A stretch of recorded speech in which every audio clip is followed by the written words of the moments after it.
everyone. We are here with today's episode of Call of Cthulhu Beyond the Mountains of Madness. Episode 7? Yes, episode 7. I know what episode we're on. I have plans. Anyways, before we go around and meet everybody, I'm just going to remind you guys, today we are sponsored by Fantasy Grounds. All of these lovely dice rolls that you see here will be done on Fantasy Grounds.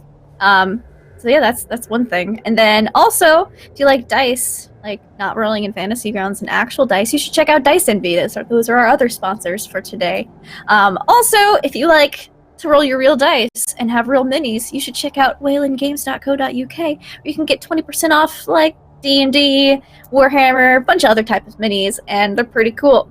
So without further ado, we're gonna get along and say hi to everybody, say who we are and who we are playing.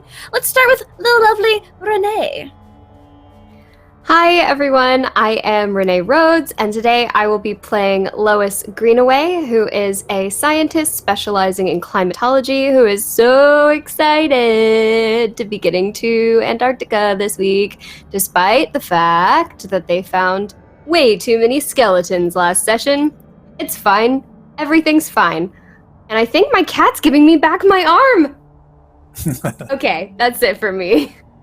Excellent, excellent. So we have the lovely Lois with us this week. We also have Crumpler64. How you doing? I'm doing good. Hello everyone, I'm Crumpler64. I'm playing the character Baxter Wiggins, the artist hired to be the cartographer for today's journey. Excellent, excellent.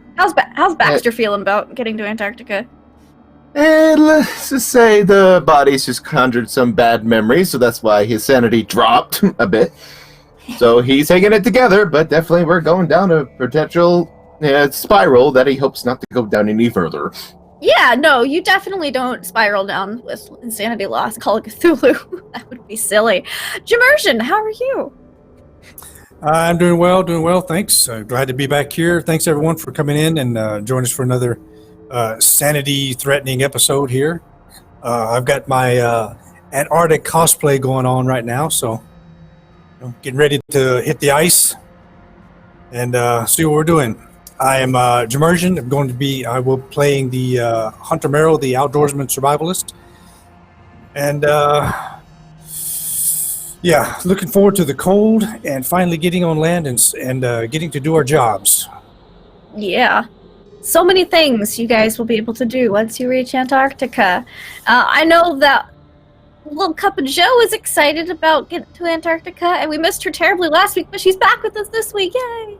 Yay! Yes, I'm back this week. And I will be playing Lena, the resident archaeologist, on this little journey to the Antarctic. She's very excited to get there as well, because she wants to dig up some answers about what happened to the last expedition.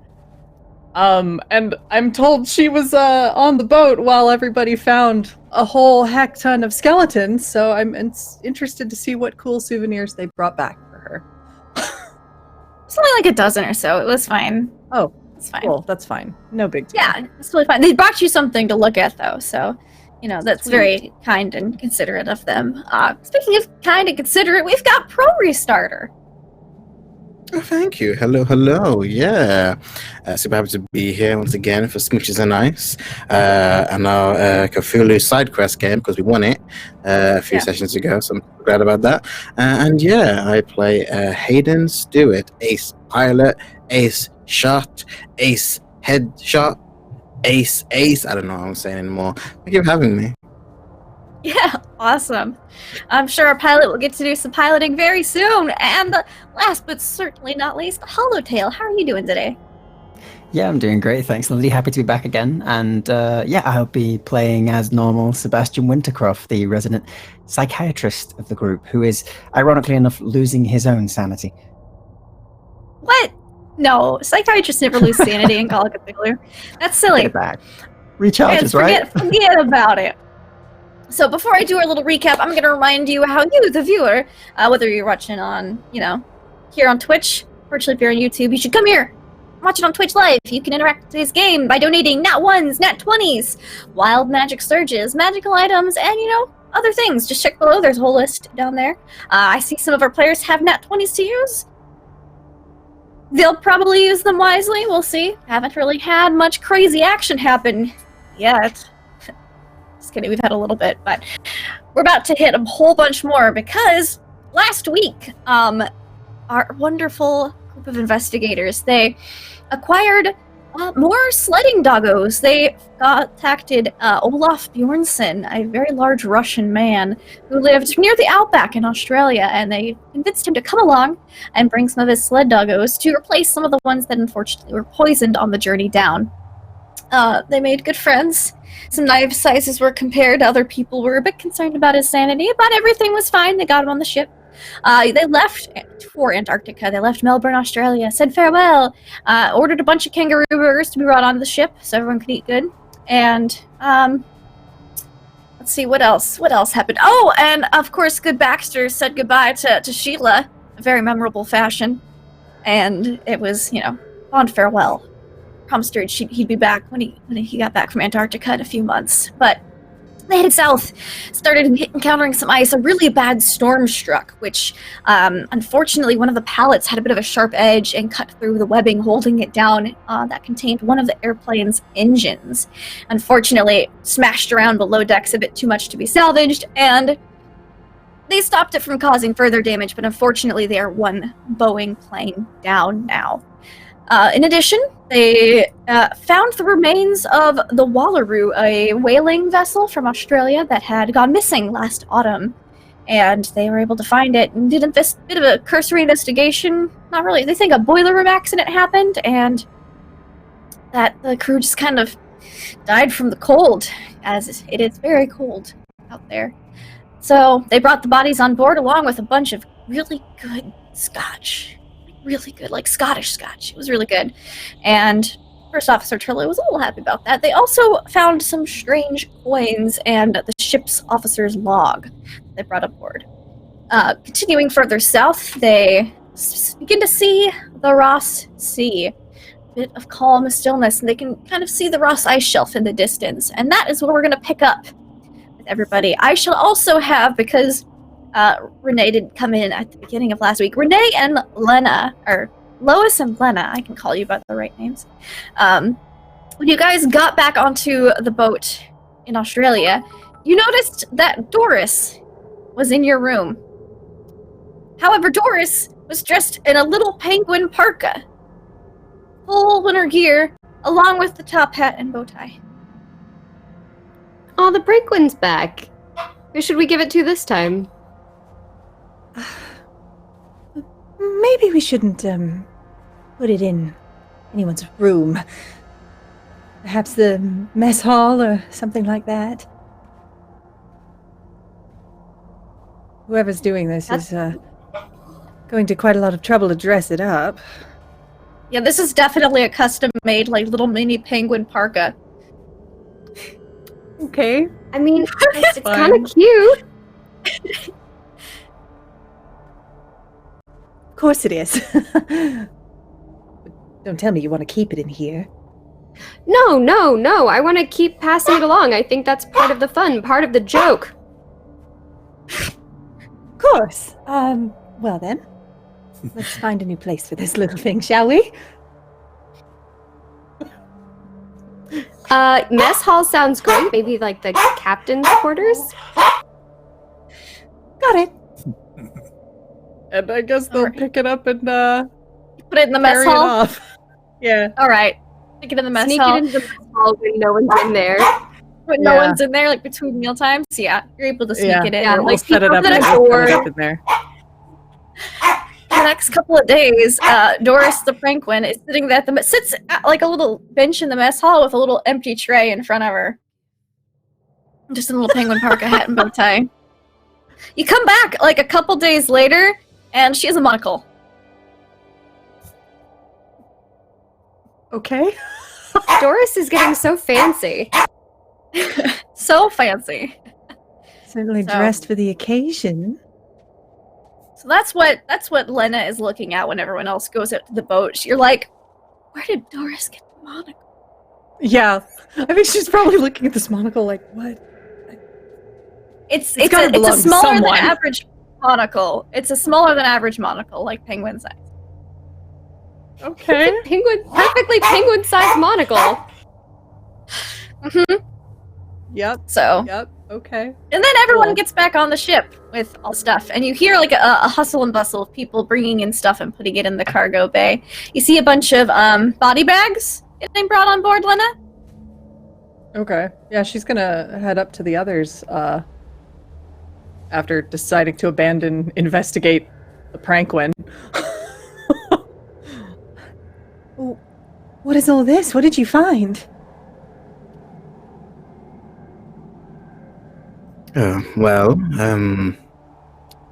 Some bodies that were still on the ship. Seems the crew were still on there in various states. Various states of... Honestly, oddities. The bones were completely bare.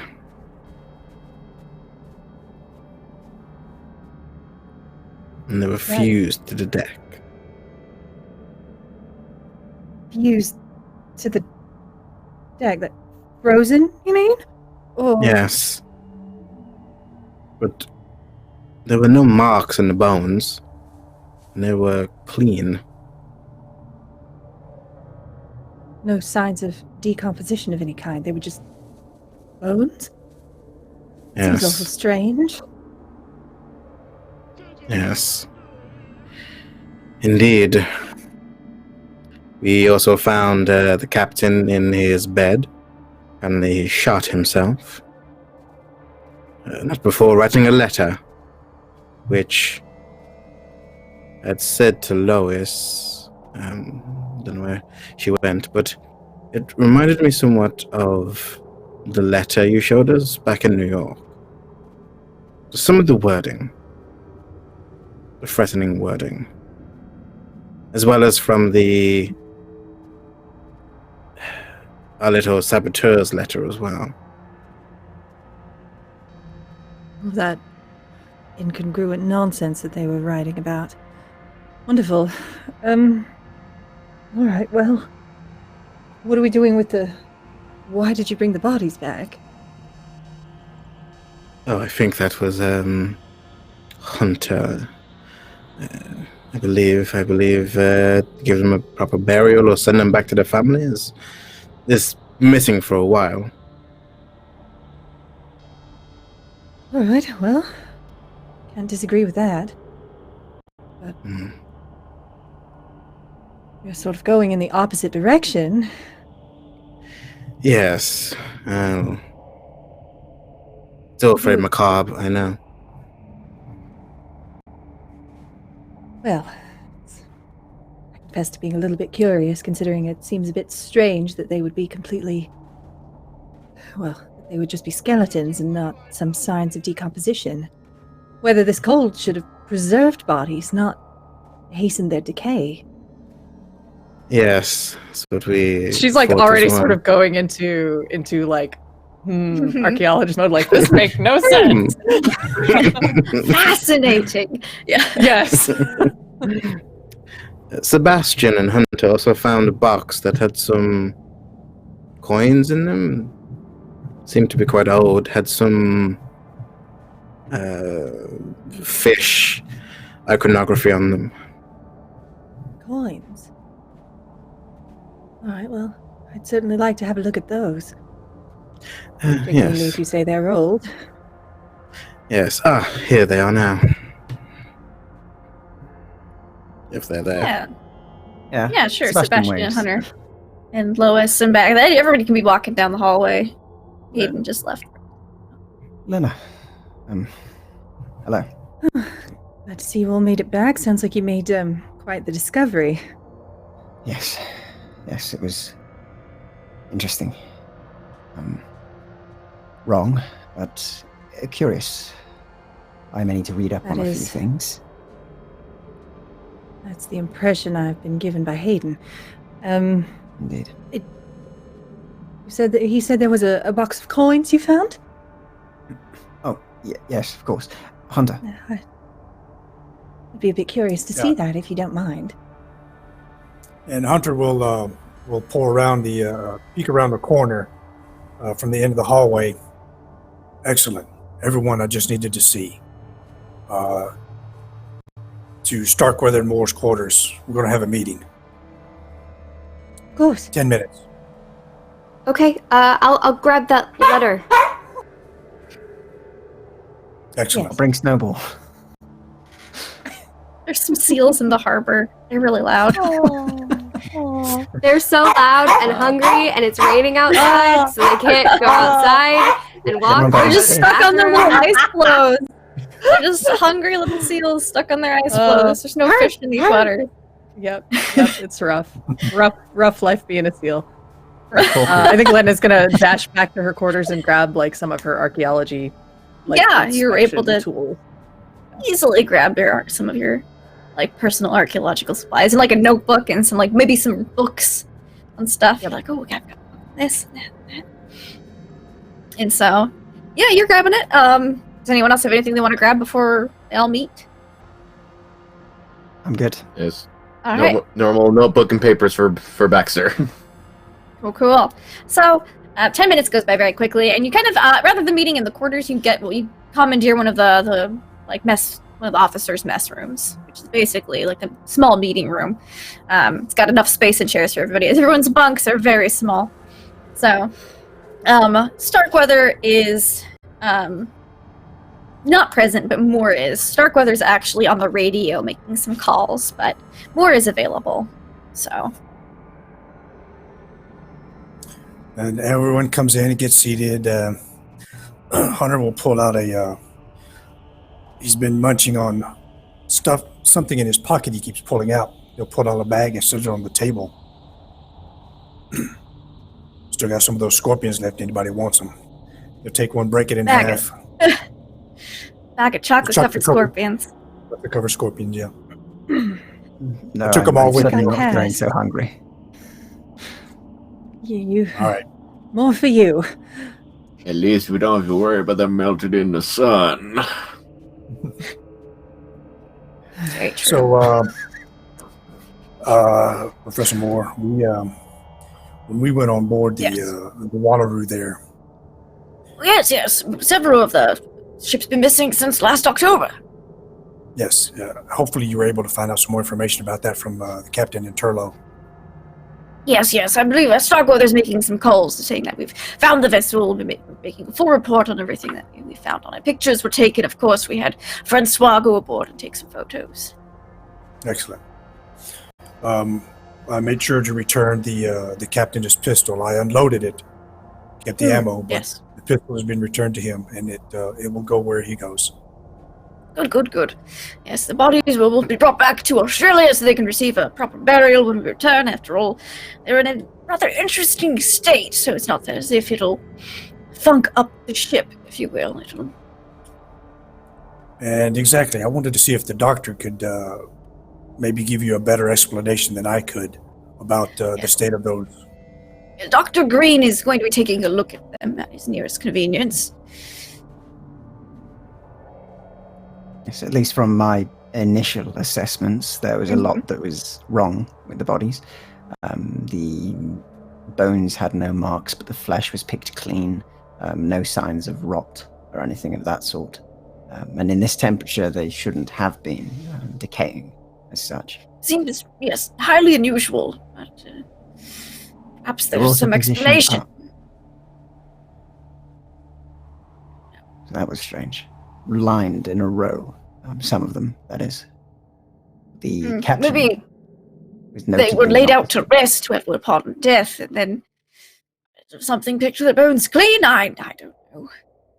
I don't believe anything seems picked their a bones bit- clean. It seems unlikely down here, don't you think? Perhaps a Agreed, bit Anna. unlikely, but I don't know of any real other explanation for it.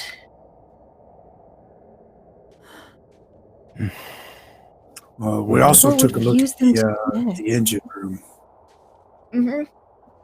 and I made sure that I requested Hayden take a look at that also, just to double check. To me, it just seemed like the thing exploded. But again, it's machineries. That's not my strong point. Hayden looked it over, came to the same conclusion. I don't think he found anything else, correct? No, it just seemed like a malfunction during the project, really. Storm was about. It was a bit older vessel. I could easily see real malfunctions. Beyond Well, if it was a storm, the ship itself seemed pretty intact, along with all the belongings that were within, the ones that were left. I'll hand him the list of the crew names of everybody there. These are the ones that I was able to find names for, and I think that's entire crew. Nothing looked like it was an emergency. Everything looked like the explosion. However, and whenever it happened suddenly and quickly. Interesting. So that just caught my attention. It doesn't seem to add quite up, but again, I'm not a full seagoing man here, so Yes. my knowledge on I'll that have- is limited. First Officer Turlo examine it a bit more, but from what he says, boiler explosions, especially on that type of vessel, aren't terribly uncommon, and they do happen quickly, and there's not really much you can do about it as long as the ship isn't on fire.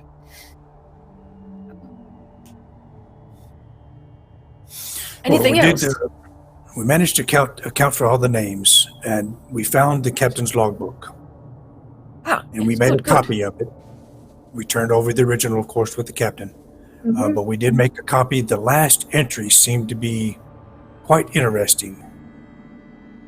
I don't know who has a copy of that.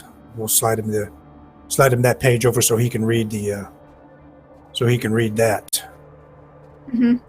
And in it does count for the captain saying that he set half the crew off on the lifeboat. As we left the side of the Wallaroo, is about a mile or so away,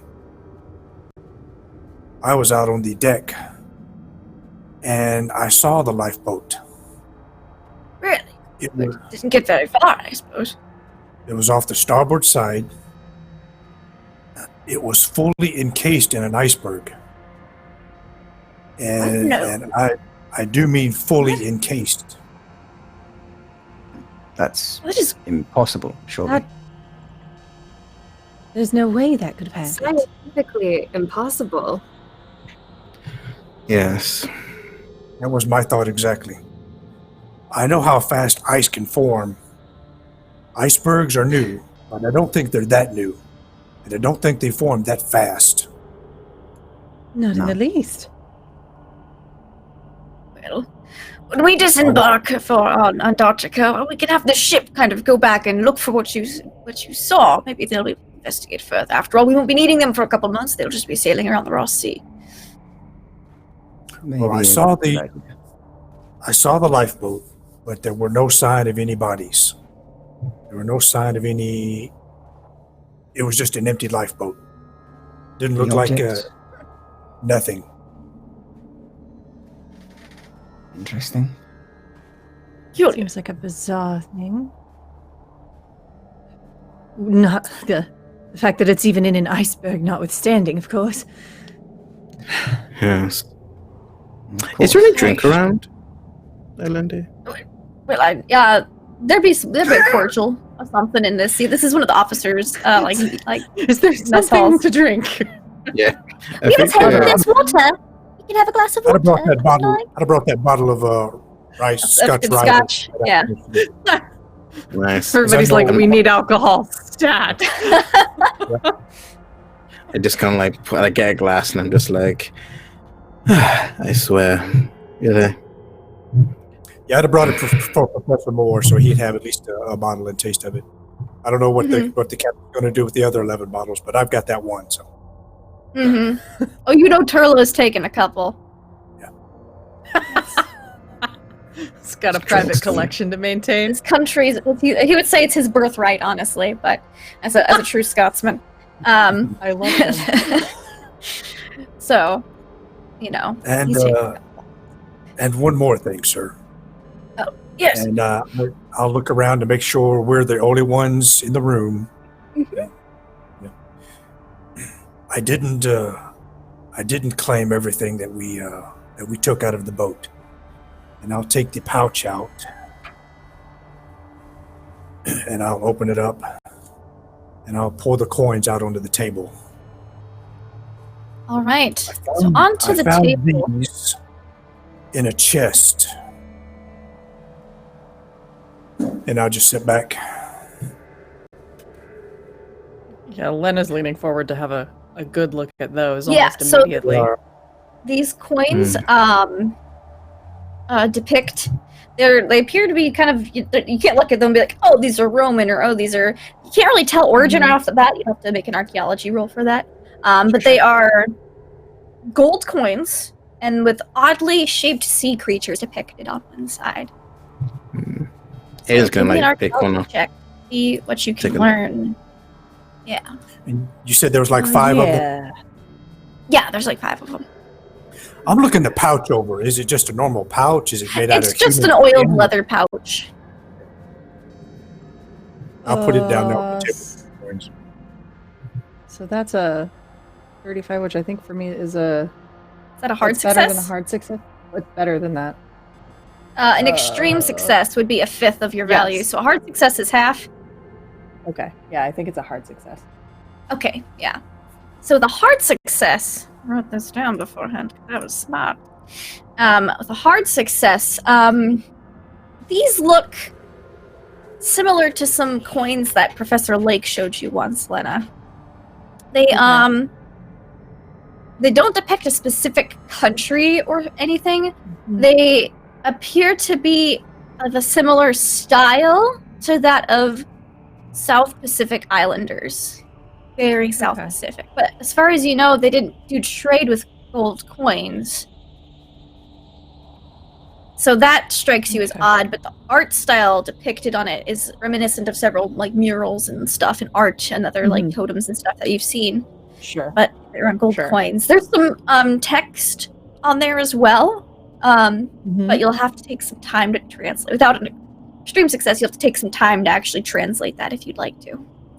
Okay. Yeah. I think she's put on gloves as she's like taken one of these up to get a closer look at it. They're in remarkably and, good condition. Yeah. Like, do they look new or do they look No, aged they but in are good condition? ancient. This would be an early South Pacific art style. Very early. That's interesting.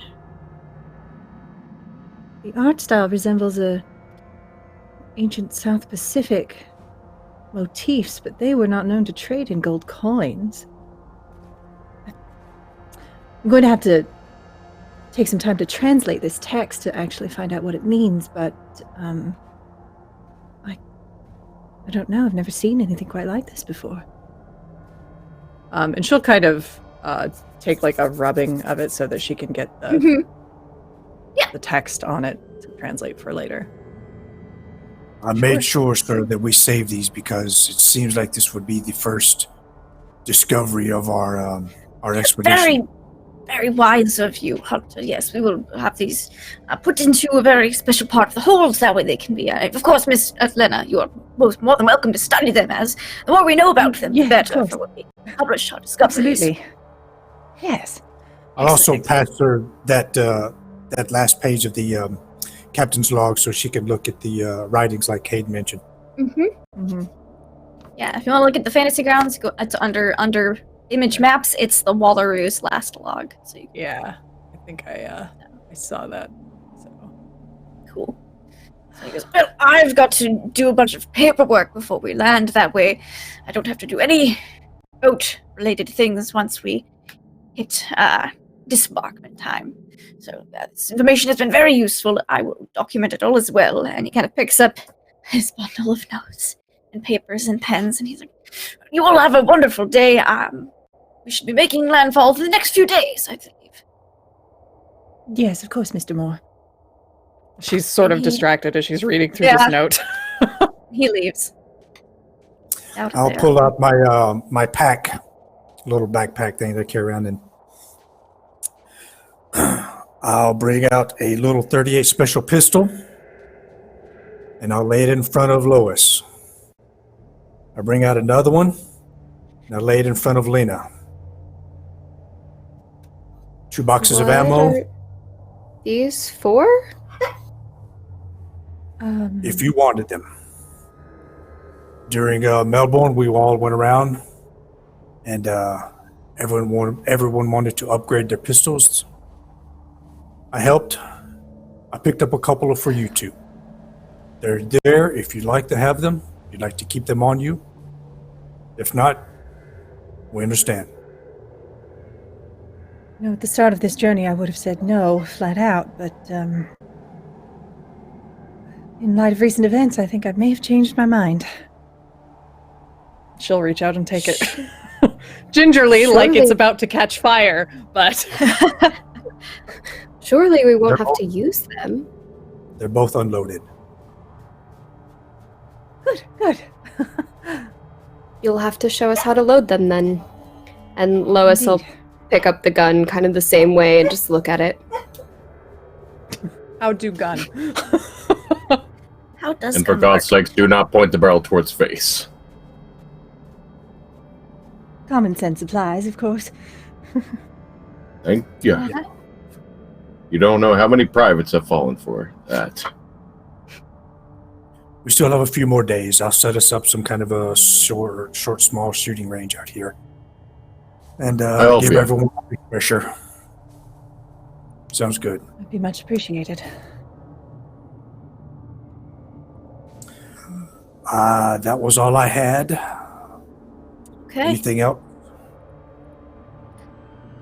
So, if there's nothing anyone else wants to do at this moment, you guys. I want to ask something. What do you do, Hayden, when you put everything away?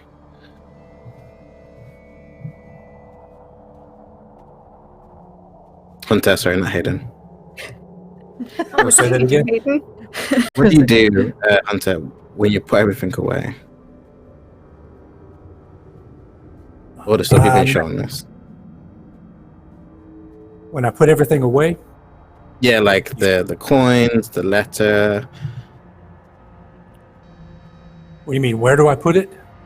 Like, do you gather them all up? Do you just scoop them? Do you put them in, like, do you specifically check who has what and make sure you have everything? Or do you just kind of, like, scoop everything into, like, a box and pull it in a drawer or something? I keep a small pack.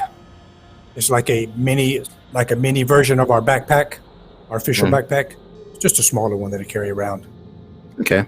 It's like a 30 I'm going to A day keep, bag. keep the coin I have, unless you want me to roll for stealth. But I want to keep that just whoop, in my pocket. I mean, would anybody stop him? You could just. If you want to try to do it without being seen, I'll need a. I think sleight of hand's a skill. I was looking, but I couldn't see one. All I see is stealth. I think there's a sleight of hand skill. Stealth would work though too. I don't know there is. Yeah, there's sleight of hand. Damn it! Why doesn't my Probably dex help me more? There is a sleight of hand. It's right above spot hidden. I was like, I thought I was really good at that in one game. I thought it was a skill. Yeah, it is. God, why It doesn't is my indeed. dex help me more? Because your dex is for movement speed and other things, not for. I mean, it gives you skill points to buy in certain professions, but it's not D&D. No modifiers. I don't do it now. Fuck it. Like, Alright, so you're like, this coin. so Hayden's like, casually just reaches out, puts his finger on one coin, and pulls it over. Yeah, Lena would smack his hand so hard. Uh-huh. Don't touch those with your dirty hands, please. At least put on gloves. How rude. Right, of Put on course. gloves. I don't care if you steal it, just put on gloves and treat it with the respect it deserves. You're gonna see it properly. It's a Very simple. priceless artifact. Right. Gloves. I just imagine him pulling out aviator gloves and just putting them on. Actually, you know what? I do that. Mom. You do that. I do it like slowly, like. Uh-huh. No, these. She'll throw a spare set of like just the cotton gloves that they use for handling artifacts. Hit me in the face. You have very thin leather gloves for the aviation, but Nice. Well, thank you.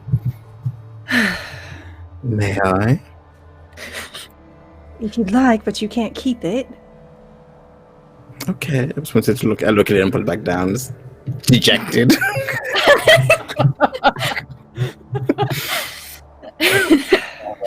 Baxter, have you seen any kind of art like this? I mean, I don't know if this is considered art, but Baxter, yeah, you can give me like an art roll if you'd like. Yay! I was wondering when I was going to ever roll for art. It's okay. I thought I was gonna roll for law once in a campaign. I had put like 80 points into it. You know how many times I rolled for it? 0. Oh. Success! My private investigator. 35 success. On the money, by the way. Nice. Okay. Yeah, this as soon as she said South Pacific, this does remind you of kind of like that tribal South Pacific art style. You've seen like some stuff from Hawaii and like the Philippines kind of come back with that style. So it's not a style you draw, but you do recognize it as that kind of general area. Yeah, as soon as they're aware more like in like terms of islander kind of art, so more within those reigns. Aside from my style, but I've seen it before.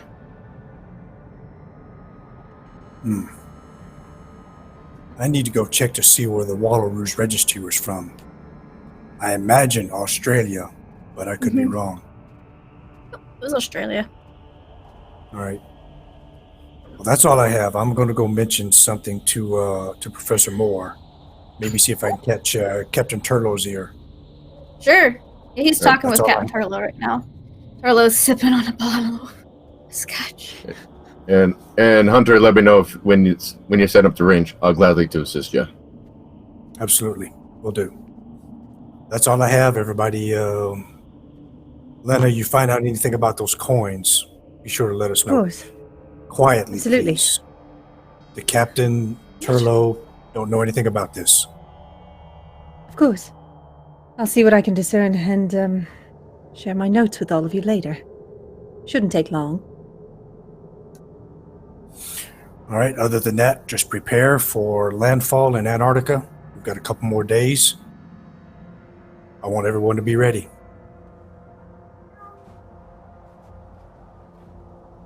All right.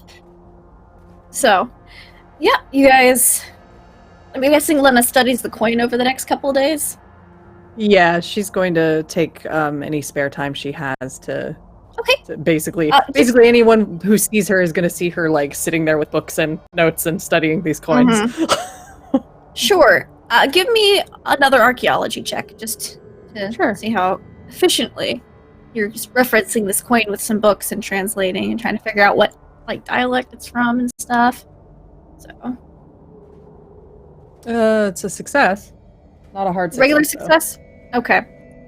The regular success, you're kind of starting to piece together like it's not it's a dead language. So it's going to take you some time. It's not something currently spoken. Is it why it does that? So, but you figure out kind of where to begin translating in the next couple of days. Okay. All right. I would have at some point during the travel gotten to the radio room just by myself, and did the whole like download thing with my agent. Gotcha. Tell her everything that happened. Yeah. Tell me everything. All right. She's just writing it all down. A couple days in, so it's about November. You encountered the boat on November 10th. So, November 13th, you feel the ship stop moving. And anyone who goes up above deck sees that there's a big, like, you guys are kind of encountered an ice, like an iceberg flow. It's like it's in the way. You can't. There's no path through it. And Starkweather's sitting there with First Officer Turlo, and they're both kind of talking. And they've got a map out and pointing. And Starkweather's like, "No, it's gonna take too long if we go around it. We'll just blast through it." And I got attacked. It's fine. saw that. Vicious Kitty is vicious. Just wild cats are attacking on the ship. Oh no, wild kitties. But yeah, so anyone who's above deck hears Starkweather talking about how it's going to take too long to go around this ice block. They should just blow through it. Anybody on deck? Yeah. Okay.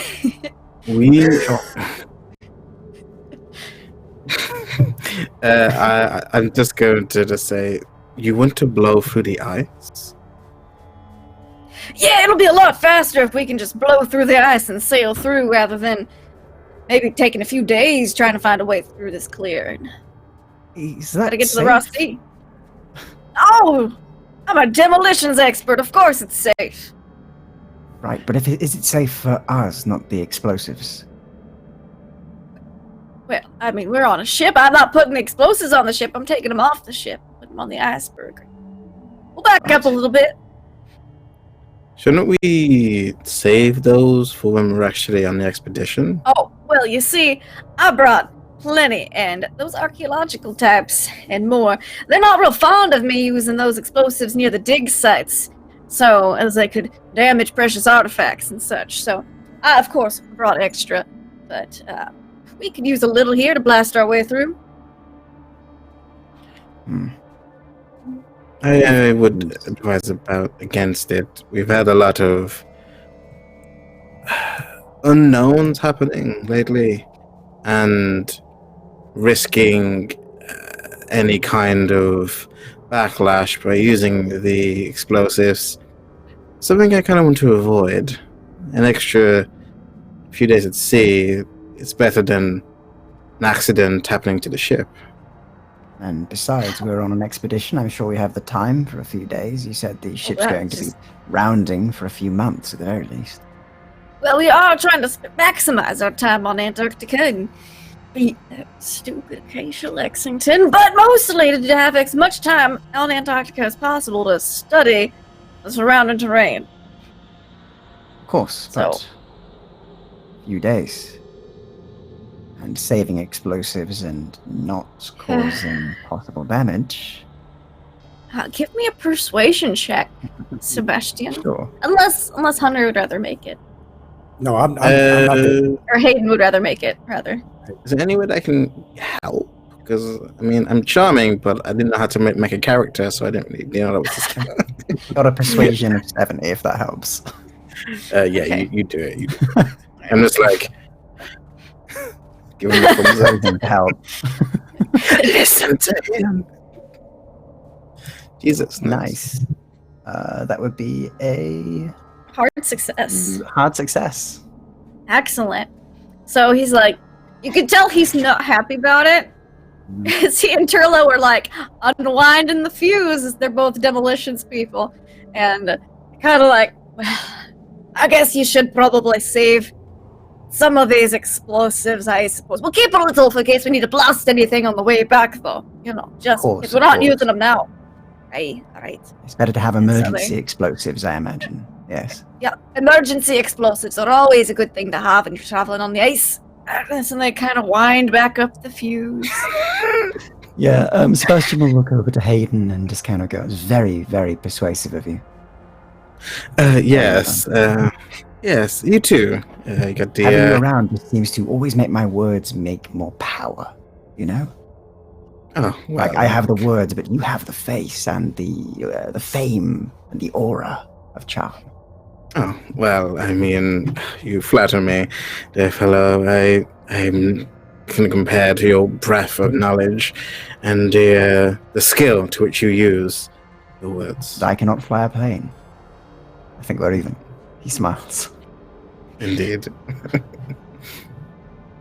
All right, and so with that, instead of blasting through the iceberg, you guys sail around it. November, that's the November 13th. November 14th, you spot the Ross ice shelf. You spot land. They just gotta work their way around it. It's gonna take you an extra day or two. The radio broadcast that night, November 15th, is that Acacia Lexington has made camp on the sea ice and is making her way inwards. Starkweather is not happy by this news, and you don't see him most of the next day on the ship. November 16th. Either. November 16th. Neither are the seals. No, the seals are outraged. You've trained them at this point. The on seals ship. are revolting! We've still not been All over the fed. place. Lots of ice floes. November 16th, you guys are able to sail around enough to make land. You kind of get there in the evening. Granted, it's daylight 24/7 down here right now because it's summer in Antarctica, so it just gets a little dimmer at some points. However, you guys are able to start unloading stuff. You can't unload onto the Ross ice shelf itself, or it tells you, because it's too dangerous at this time. It's going to be safer in 3 months when you leave, because it's going to be getting colder rather than getting warmer. They don't want the ice to break off and everything. So you guys are unloading onto the sea ice. It's kind of like a staging point, and then the dog sleds and the planes will be flying back and forth to an actual permanent camp up on the ice shelf itself.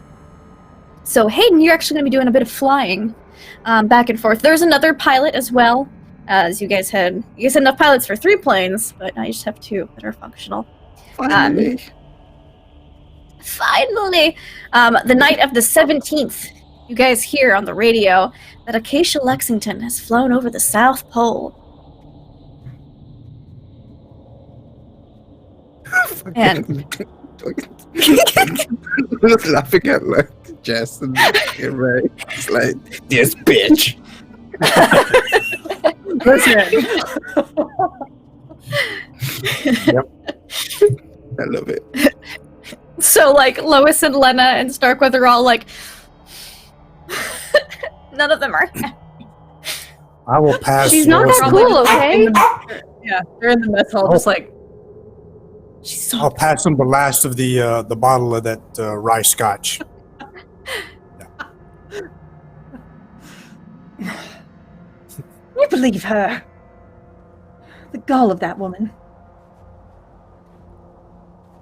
She thinks she's so special. She's good at handling press. Got to give her that. That's a skill, I suppose. What does it get you?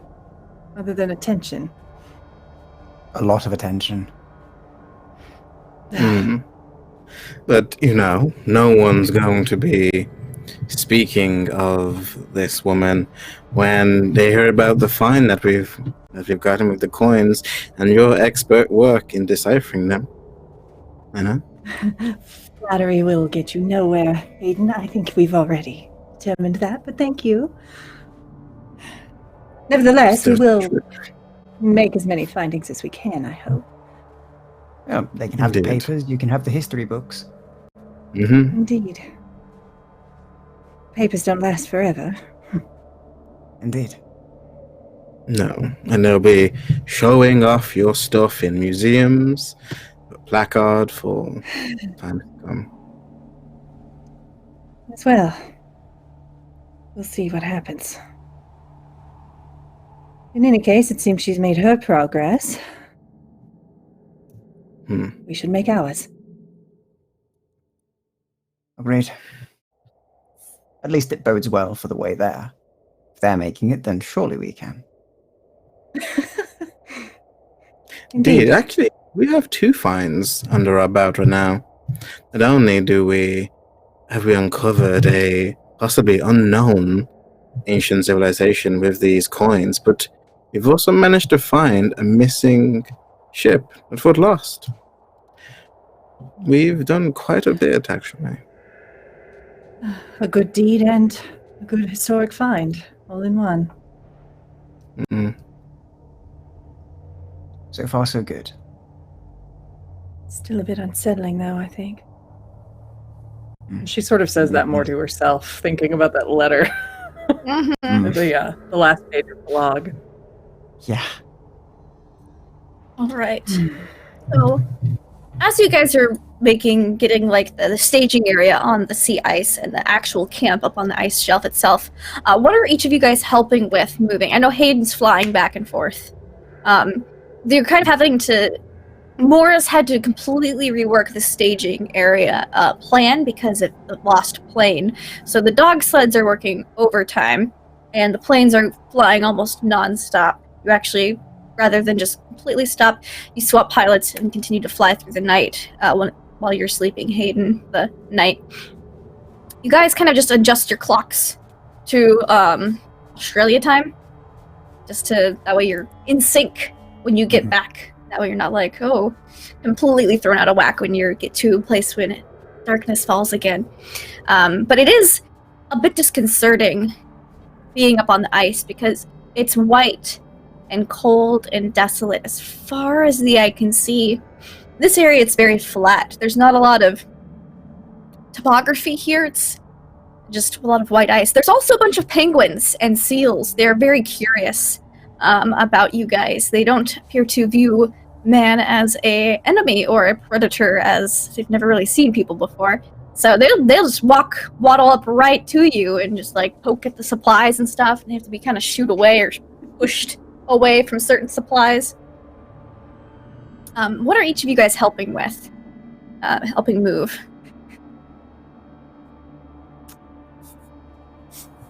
I think Lena's probably at least making sure that any of the archaeological materials are moved safely and soundly. All right. And after that, probably any assisting with food and some of the basic necessities. Okie dokie.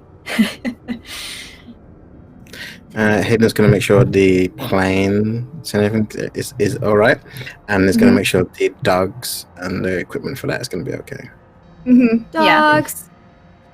Dogs. Yeah, Olaf and her name was Jameson. Jameson. Yes, Margaret Jameson. I got it. So Olaf and Jameson, they are back and forth with the dogs, cycling out teams so that not one gets too tired. But they are working overtime to try to make up for the lack of one of the planes. And rest of you guys just helping move stuff, loading up sleds, taking stuff off. The 18th, the morning of the 18th strikes, and you guys hear as you notice a crack has started to form in the staging area of the ice. It looks like this piece of sea ice has formed up a bit, especially with all the heavy traffic, seeing as how there hasn't been as many planes and more sledding back and forth, a lot more friction than was originally anticipated, and is going to crack some point later today. So Moore has everyone working double time, trying to get all the rest of the supplies out, especially food, the generators, the radios, stuff that hadn't already been moved up. So you guys moved about half of it up, but he's just working on loading it up. I need everybody who's loading up stuff, except for Hayden, because you're flying. You're fine. To roll me a luck check.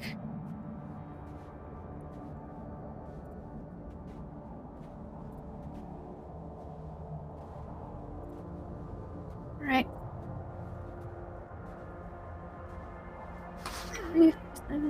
All right, guess that's success for Baxter. Success for Sebastian. Hunter, is that success for you? No. Okay. Success for Lois? All right, cool. So My three focus successes. is on the individuals. I'm not looking really at the land and stuff. I'm looking at everyone's got their going where they're supposed to be. They're dressed like they're supposed to be. Make sure Yep. their condition is health as well. So you guys, because over half of you succeeded on the luck check, are able to get this last crate of pemmican, the box of this. However, unfortunately, the ice does crack. You guys are all off of the ice as it happens, but you see it crack off, and then, because there's more weight at one end than at the other, you see it slowly start to tilt as about half of your airplane fuel and the big drums into the water. And it flips over. But you still have all the food, you saved all the electronics, the only thing you guys lost was half the fuel. I have one job, Lindy, and you're making it hard. Down to 2 planes, half the fuel, no big deal. So Meanwhile, how- Hayden how has like a exactly twitch did in you his get eye. here? He can't explain why. My heart hurts. Why? What is this pain? You're just flying and you're like, oh, a twitch. What's this? It's a disturbance in the force. There's a disturbance in the fuel. So, but you guys have saved everything else. You're just down half your fuel in a plane. Now, is But that happened the, before you got to the base. is the Gabrielle in any danger? No, the Gabrielle, you guys unloaded everything off the Gabrielle and they kind of backed off a bit to give, space away from the ice. They don't want it to turn up or anything. It's just your staging area, you're moving stuff to and from. But everything else is successfully brought to the Ross Ice Shelf camp, the staging camp. Right. Hayden Now, finds out about the news as he lands his last bit of supplies. Oh no. It's like, and then like the person's talking to me, and I just slowly take out a cigarette and just like staring off into the white. Stare into the middle distance. Why did I come here? This whole trip is, if it can go wrong, it will go wrong. Yeah. Sebastian will just So- look at sort of Hayden's forlorn face as he smokes and just note internally that's the face of a slowly breaking man. It really is. Should have been in that woman's crew. That's right, I said So it. yeah. That's right, I said it. Stuff going right for her. So, That's because yeah, that's not the player crew. morale's a bit low that day, as you guys did lose half the fuel. But everything else is fine, so Starkweather is in a fairly optimistic attitude as you guys have finally reached land. From here, there is a plan for Starkweather and one of the other pilots to kind of start mapping this part of the coast. Meanwhile, the rest of you guys are going to, as soon as the weather's good enough to fly, as the morning of the 19th, the weather's really bad. Like, it's far too windy to fly. There's no snow, it's just really windy. Very too dangerous to fly, Hayden, especially with low fuel reserves. You guys are going to try to pinpoint the exact spot of Percival Lake's camp. And if you've been keep studying those coins, Lena, you would have been able to, by this point, because it's been about another few days, determine that it's a dead language, kind of an offshoot of some other ancient languages from that area, though. Very specific dialect. It reads a word that it doesn't have a translation for, but you're pretty sure that's what the word would be. It would be Takalili. Okay. So I put it in the fantasy grounds. I'll put it in here too. Oop. You're pretty sure that's what it says. You don't know what it means, but you've translated it down to that. Is that the only word or discernible word on the coin? Okay. It is. That's interesting. And she'll take these collected notes and whenever everybody is at least gathered somewhere for one of their more usual meetings or something, she'll bring the notes along with her. So, I've been doing some work on those coins, and it's a bit of a tough nut to crack, I'm afraid, but I've managed to transliterate one word, at least. But it's not one I'm familiar with, to be quite honest. These coins are a bit of a mystery.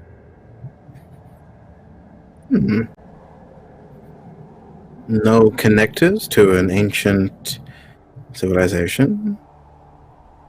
It's an ancient language, I know that much. It's certainly a dead language, whatever it is. But the only word I've been able to discern could be a name, a god perhaps, or something like that, but Tekalili?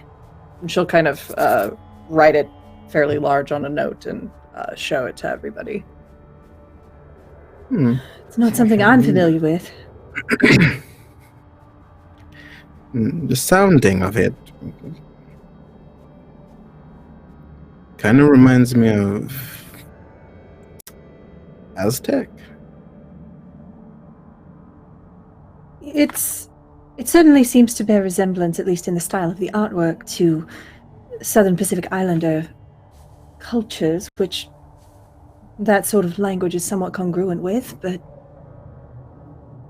I'm afraid it doesn't seem to have any direct ties to any of those cultures that I'm aware of. At least none that I've studied. It's very interesting.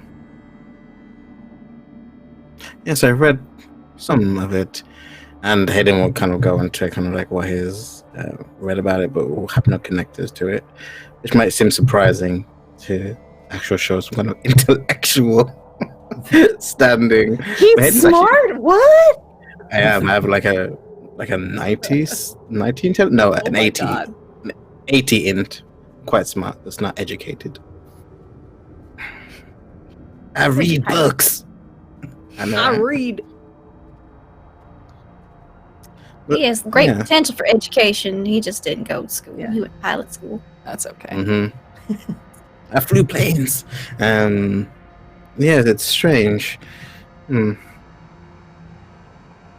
Interesting. I'll keep trying, but with what I have at hand, I'm afraid I don't know that I can discern any further information. I'd probably have to look in the libraries at the university or something. But it might be worth taking back after we're done. Yes, interesting. Well, some good news, I guess.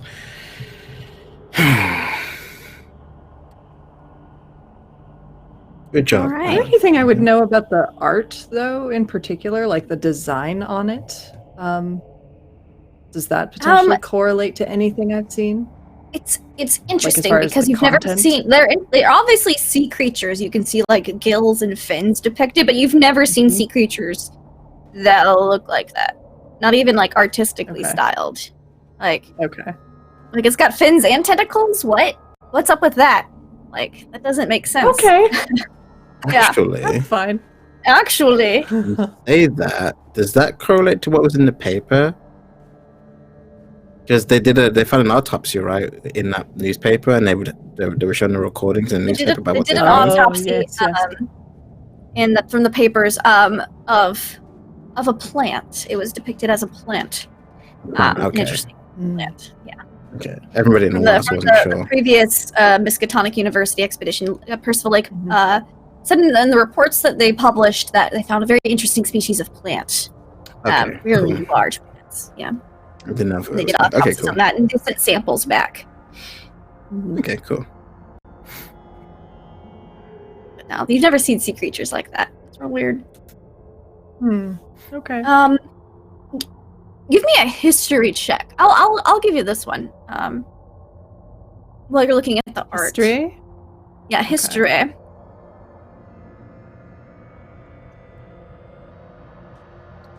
That is a success. All right. So, you're kind of thinking about it. You've translated it. You've looked at the art style, and while it's South Pacific in art style, you remember Percival Lake showed you some very similar looking coins. They were different. The ones that he found and showed you, they were from the Tierra del Fuego province in Argentina. Mm-hmm. Mm-hmm. And I probably butchered that because I don't speak Spanish at all. But I tried. That's correct. Close enough. Okay, cool. Yes. It's German. Get it. So. Okay. Yeah, so she's like still sort of absently looking at it for a while and sort of seems struck by that memory for a moment. Although now that I think about it, I do remember some other coins that Professor Lake showed me once that were a bit similar to this. But it wasn't Pacific Islander style. It was... He said he'd found them in the Tierra del Fuego province in Argentina. It's quite a distance away. But the resemblance is oddly close. Anyway, What were they doing Just on a pondering. fishing boat? that's the other question that I have. Unless one of the crew might have brought it with them. But I don't know why they would have these. Could it have washed this far?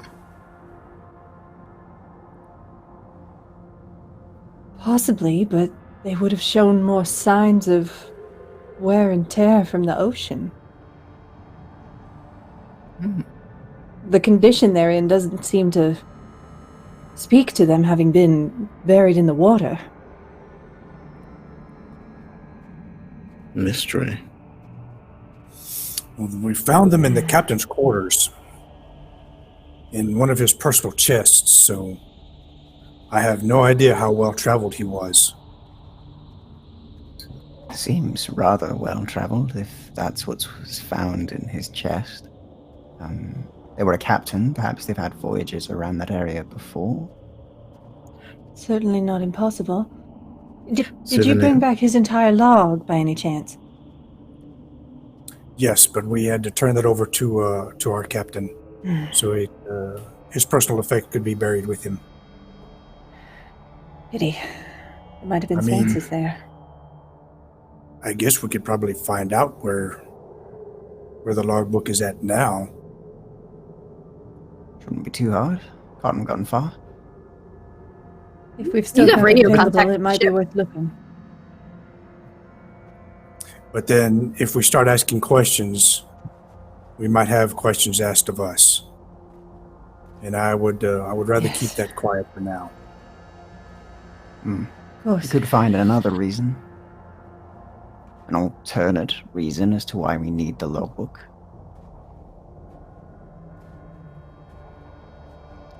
Well, let's focus on getting our camp set and our survival and stuff first. So we'll put that on the back Yes, page. of course. Speaking of our survival, we're down fuel.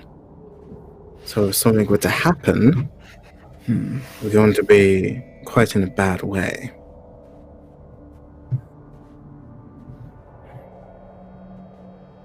What's your That is true. suggestion for that, Aiden? Do you have any alternatives? Perhaps a suggestion on how we should manage this crisis? I mean, use the plane as little as possible. Go by ground. Save what we can. Because if we're stuck out there, we're stuck out there. Very well. I would suggest turning around, really. If we lost dogs, then I understand, but the fuel, if something happens at the encampment, we're supposed to be flying down, how are we supposed to fly out? Perhaps we change the scale of how far we go. We can probably go quite far by foot and dog, I imagine. Fly a distance that's safer, perhaps. What's your assessment, Hunter? I'm sure Moore has already run the numbers or is running the numbers. Hayden, if you want to get in touch with him, his door is open. You can go and have a talk with him anytime. Let him know your Okay. assessments. Okay, I shouldn't have to run after him. He should be coming to me with these things if he's running the numbers. I need to know. Everyone's safety relies on how well I can fly that plane. If we suddenly run empty because of a storm, we have to stay up for a long amount of time. That's another bad situation. I would suggest, if we're not going to turn back, that we go to... what was the woman's name? Acacia Lexington. I suggest that we somehow contact Lexington and see if they have any spare fuel. Do we know how far they are? from our You think location? but you're pretty sure that their camp's about 8 miles west of you guys. So about That's a 2 hours skiing and dog sledding away. Could be an idea. Much as I hate Alright. to say it, survival comes first. Indeed. Besides, I'll we make are a note of that. competitors, but healthy competition. So that it was just death. Indeed. I hope they don't. Silence got very disconcerting, I'll be honest. Anyone? I mean, if you're going to tell, he seems to listen to you, Hunter. Tell them that if he does not take this request seriously, I will no longer fly the plane. Our safety is paramount. Yeah, I definitely understand that. Then there is that mountain you wanted to cross. Is that still on your list? With everything that's been going on right now, I would need the fuel to do it. And frankly, I just want to get back alive. I Well, still Starkweather need would be cross more that. amenable to hearing that. Professor Moore will hear the other side. I'll hit them up both. Hayden kind of sits back and crosses his arms, just like, this fucking trip. You guys are like in like a large tent, kind of, and you're all bundled up in parka weather because it's frigid right now. You actually aren't really allowed to pull like hats and clothing off unless you're in the tents with the heaters because you'll get frostbite very quickly. You constantly have to go inside the tents and check each other for signs of frostbite to make sure that if you do start to get it, you catch it early. If you start to sweat while working and bringing stuff in, you're supposed to stop and rest immediately because otherwise it'll freeze to your skin underneath your clothing. So, yeah, it's extreme temperatures. And this is why you guys have points on Arctic survival, you know, in case this stuff I haven't set up our official shelters yet either. So Mhm. once we get those set up, we'll be in a better They're way. getting set up now. There's actually, you guys are actually at the remains of from the late 1800s expedition that they actually built wooden structures, and you guys are kind of using the remnants of those wooden structures to help frame in your tents and structures and make things very secure and sheltered against the wind and such. Once, let me know when we're going to be going to our more permanent campsite. 'Cause That's Yeah. where I'm going to set up our main survival area. Mm-hmm. Well, you're gonna have 2 permanent campsites. This one, and then the one at the Percival Lakes camp. But you haven't gotten there yet, so this is gonna be kind of like the one that you guys come back and forth, or if supplies come in, that will transmit them over to you guys. So, this is one permanent camp, and one that's gonna be doing a lot of the mapping work, whereas you guys are gonna be doing more of the archaeologically and exploration work. So, basically, that's what's going on. The weather's really bad. November 19th. You guys are pretty much stuck inside your tents. There's not a lot you can do. The morning of the 20th, you guys wake up. There's kind of like a little bells that go off that tell you when it's morning and stuff, like to wake people up because your circadian rhythm is thrown completely off by the daylight 24/7. And you see Olaf is out there He's got a big knife, and he's sneaking up on a seal. And he goes over, and he kills the seal, and then drags it back to the camp. Give it the perfect time, Lois. Olaf has just murdered a seal and is dragging it back to camp. And he opens all the little dog pens, and he cuts it open, and he's like, "All right, now, dogs have great feast. They did good work bringing supplies up here. Good job, dogs." And he gives them like all head scratches. And he pulls out a couple of pieces, and he's like, "Would you like to try nothing better than fresh seal liver?" I think I'll Yeah, pass. Hunter. Yeah, he'll cut takes off one. a slice. And it's like holding it on his knife, and he's holding out to you guys. Before it freezes. It's still hot. Fresh. I've got it. Still hot. Eat it right down. Good stuff. Mm-hmm. It's I'll pass. Thank you. he offers it to everybody. No? No? Nah. No. More for me. And he eats it, and the dogs are going to town on the seal. They're eating it up. It is hot, fresh, delicious, non-preserved food. So he's like, I'll follow it down with a dogs couple of "Good chocolate-covered job." scorpions. Okay, yeah. Yeah. And he's just giving the dogs a good pet. His dogs are super into it. The other slitting dogs, they're like, we can eat this? Like, they're not as used to just having things dragged into the yard and being like, "Here, dogs, eat up." So, kind of get permission from Miss Jameson, and then they join in. As it's a big seal. So it's enough to feed all the dogs a good breakfast. And while the dogs are finishing up their breakfast, and you guys are kind of finishing up yours, you hear a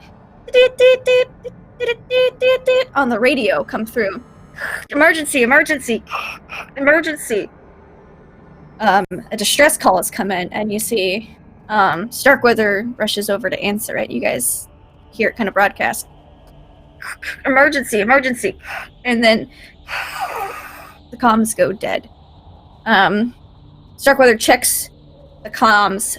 He's like, that wasn't from our ship. Hold on. And he contacts the Gabrielle.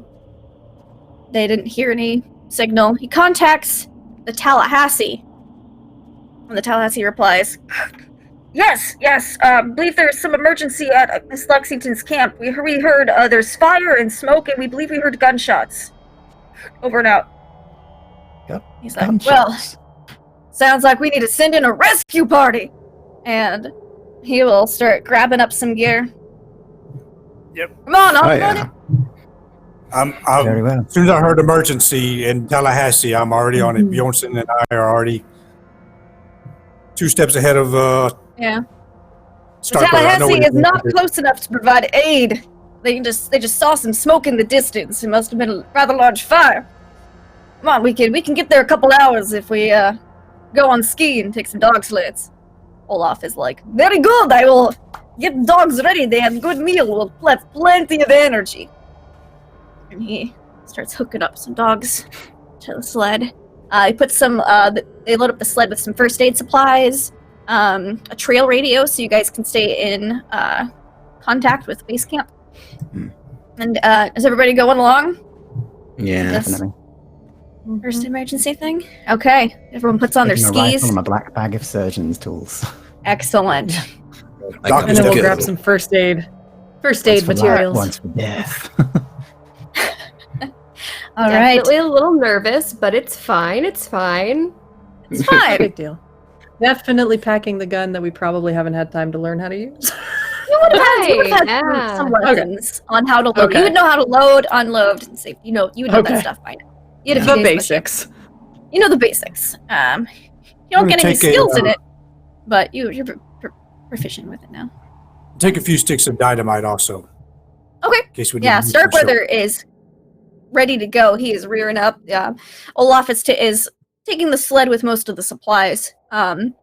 Moore is coming along as well. They kind of leave Dr. Green in charge here. They're both going over to see what is up. And it takes you guys a couple of hours to get there. But when you get there, you can see the remains of a few tents, a few wisps of smoke still coming out. It appears to be that the mess hall, the communication hut, have burned down, along with a couple of personal tents. There is a long-range radio, the big antenna sticking up, that is smoking and sparking, with two guys kind of working on it. You see several people milling about. One of them comes up to you and goes, hello there! Are you from the Starkweather Moor Camp? We heard from Yes. our that something was coming. It's right. Indeed we are. Well, we pretty much handled the situation for now, but, why don't you just come on in? My name's Yes. Cooper, by the way. Pleasure to meet you guys. Nice to meet you, Cooper. Hayden. Sebastian. And he kind of ushers you guys into the tent. You see a woman all bundled up, and very expensive-looking furs. Like, it's definitely, like, for warmth, but also they're the highest high quality. Like, there's some, like, some mink in there for sure, and that kind of thing. And she and Starkweather immediately just start yelling at each other. Mhm. They get in a huge argument right off the bat, and Moore kind of just pushes them into a tent and follows after. There are several people working around. You see at least 1, 2, 3, 4, 5.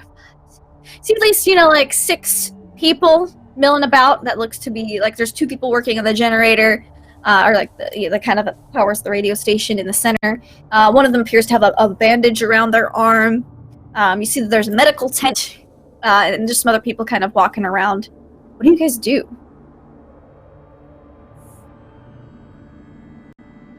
I speak to the guy who was with us and be like, what happened?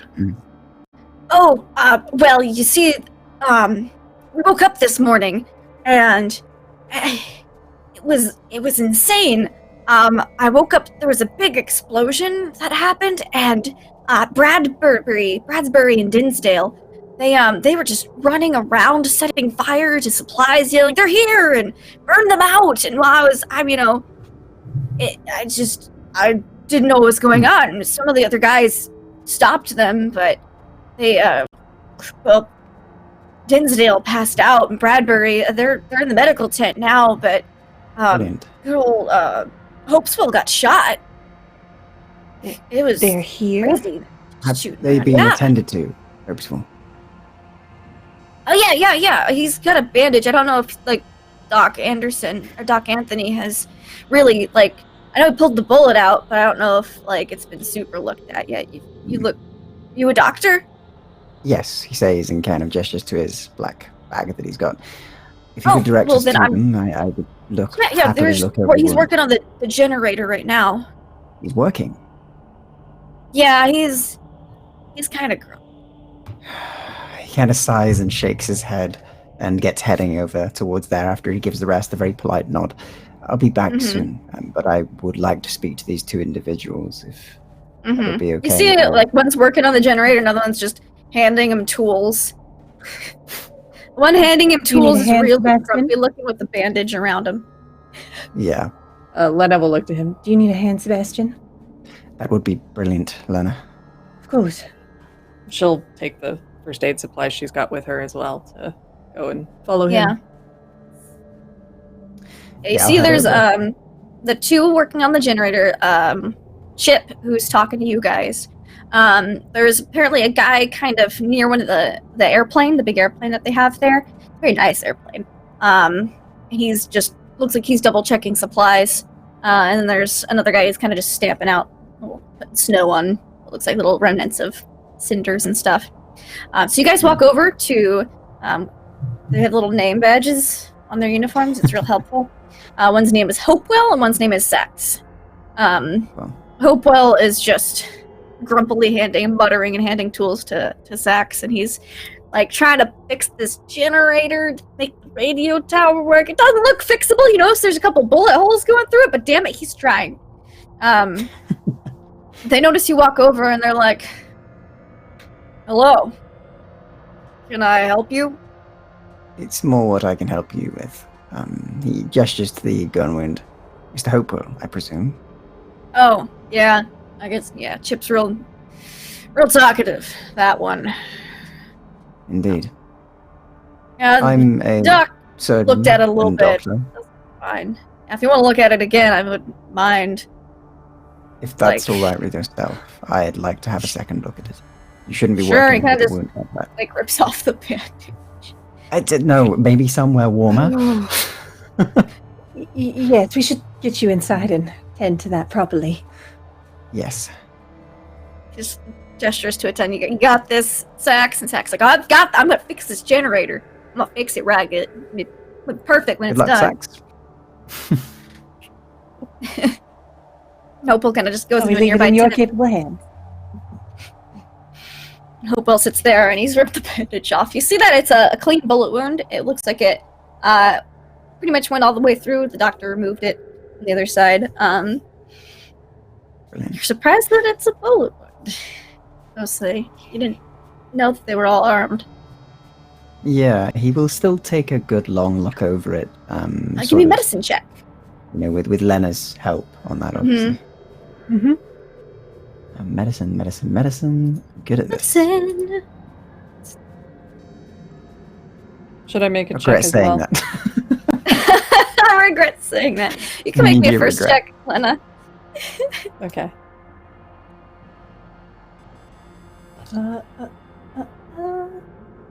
First aid, right? Yeah. I think you have a 50 in that. Read. I think so. Yes. Okay, so Yes, I do. Sebastian, you're looking at it and you're like, "Ooh, that's a bullet wound." That sure is a wound. It went all the way through. Like you're just thinking of like how that must have felt. Like and then, I believe this man was shot. like oh, man. And like Lena, you're just like, is it clean? It's clean. Okay, we're good. You just start wrapping it up again. Yeah. Very well. Yeah. Brilliant work, like, Lena. stupid Bradbury's Not a- threatening us all with a gun. Guy shot me. Yes. It's like he didn't even know me. What was he acting like at that time? Well, Yes, can you explain what happened? this morning, woke up, heard some ruckus, put my snowsuit on, got out. Bradbury and Dinsdale running. They're here.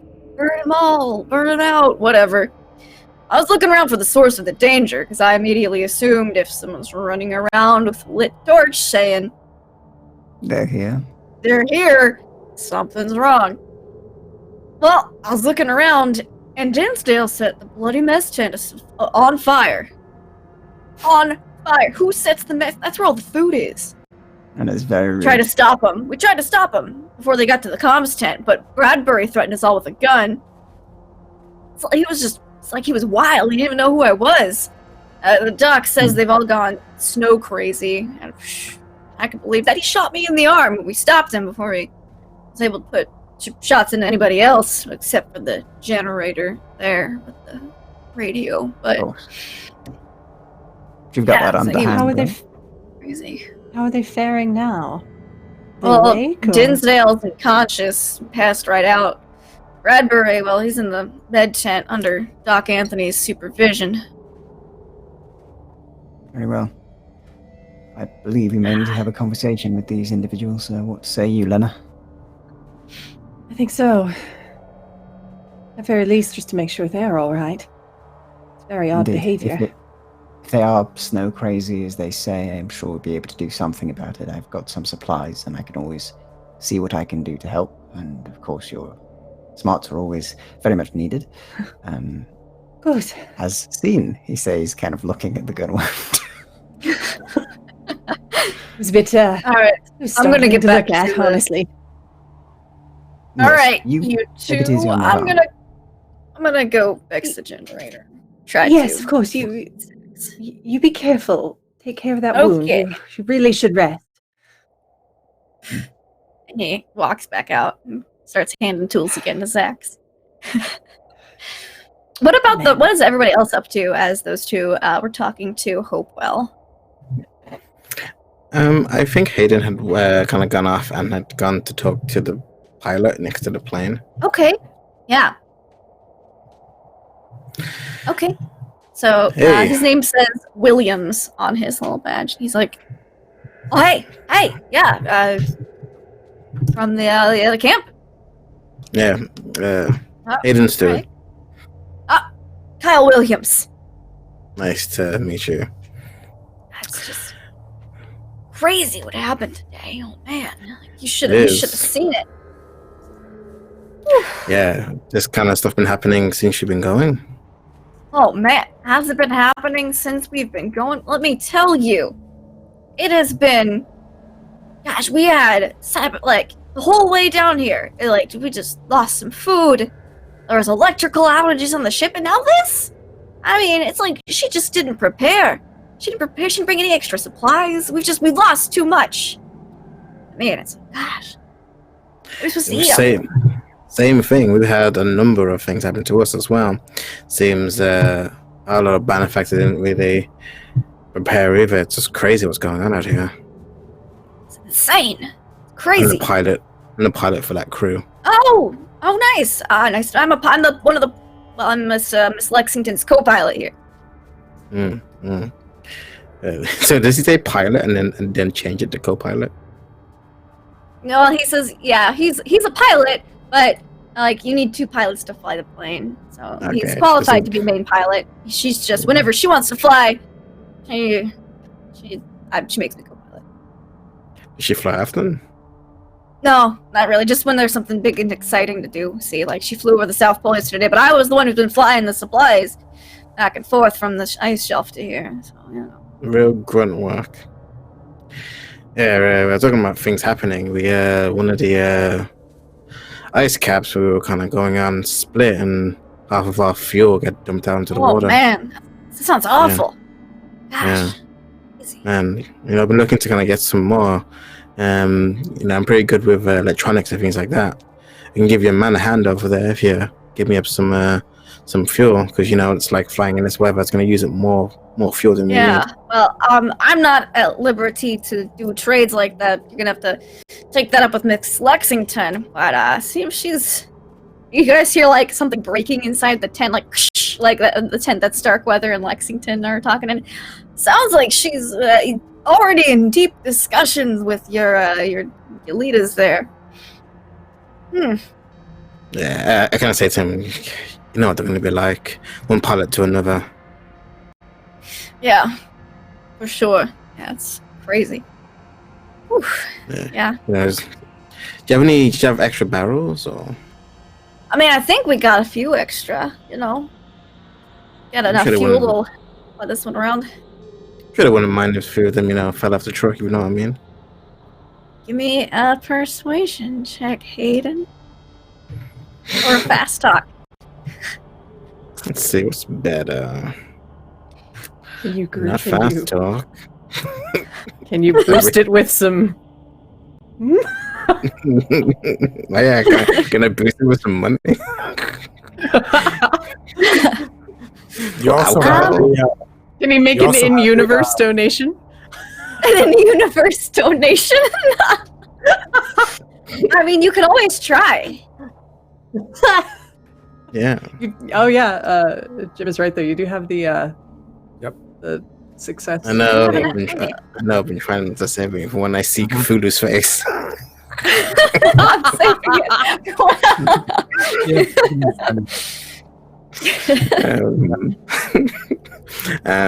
Yeah, I'm just gonna be like, do you know who I am?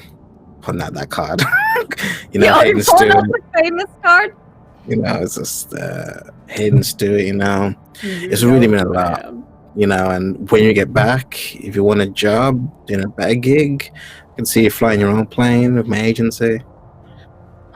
Yeah. He looks skeptical as he's talking to you about it. Piece of shit. Oh man. Hit me up with that roll. Go for it. Okay, let me do it again.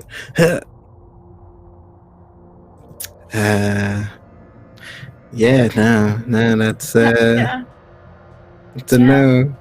It's a no. It's like, I can't, as much as I'd like to, you gotta run everything past Miss Lexi. But she's Fuck a you, little and walk bitch away. about this kind of stuff.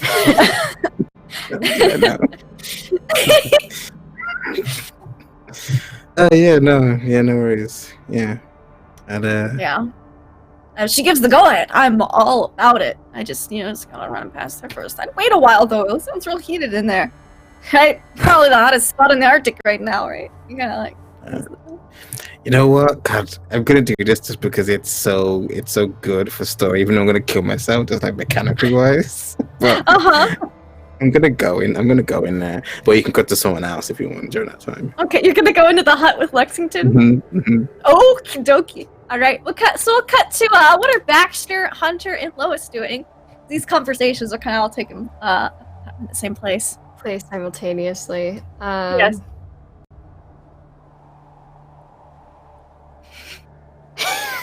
You'd think I would have thought of this the whole time. Here. Yeah, I'm trying to Guys, we're just too into it. Yeah, we're just watching the drama unfold. I know. Because it's just for us, there's no calling, so we're just like me, Lois, and just Baxter, just kind of. If you guys are just kind of standing there bewildered, some guy is gonna, the guy who's kind of stamping out little embers, like, well, if you came all the way here, might as well help put out some of these fires. Sure. Yeah, come on. All right, hand, useful. Come on, let's go. And he just gives you, a little shovel to, just heap some snow on top of some of the smoldering embers of tents and stuff. I don't want these blowing around in the wind and hit something else. God, at least the troublemakers were caught. Yeah, I'll definitely help with some shoveling and just. So did you see what happened? Yeah, it was crazy. I was trying to figure out my snowsuit. I should have practiced more on the way down, but I got it. It's on now. So I stumbled out right as this big explosion happened, because Bradbury shot right into the generator here. Everywhere. God, the mess hall was on fire, the comms tent was on fire. Everything was on fire. Dinsdale was just waving a torch around they were crazy, just yelling. Other guys took him out. You know what?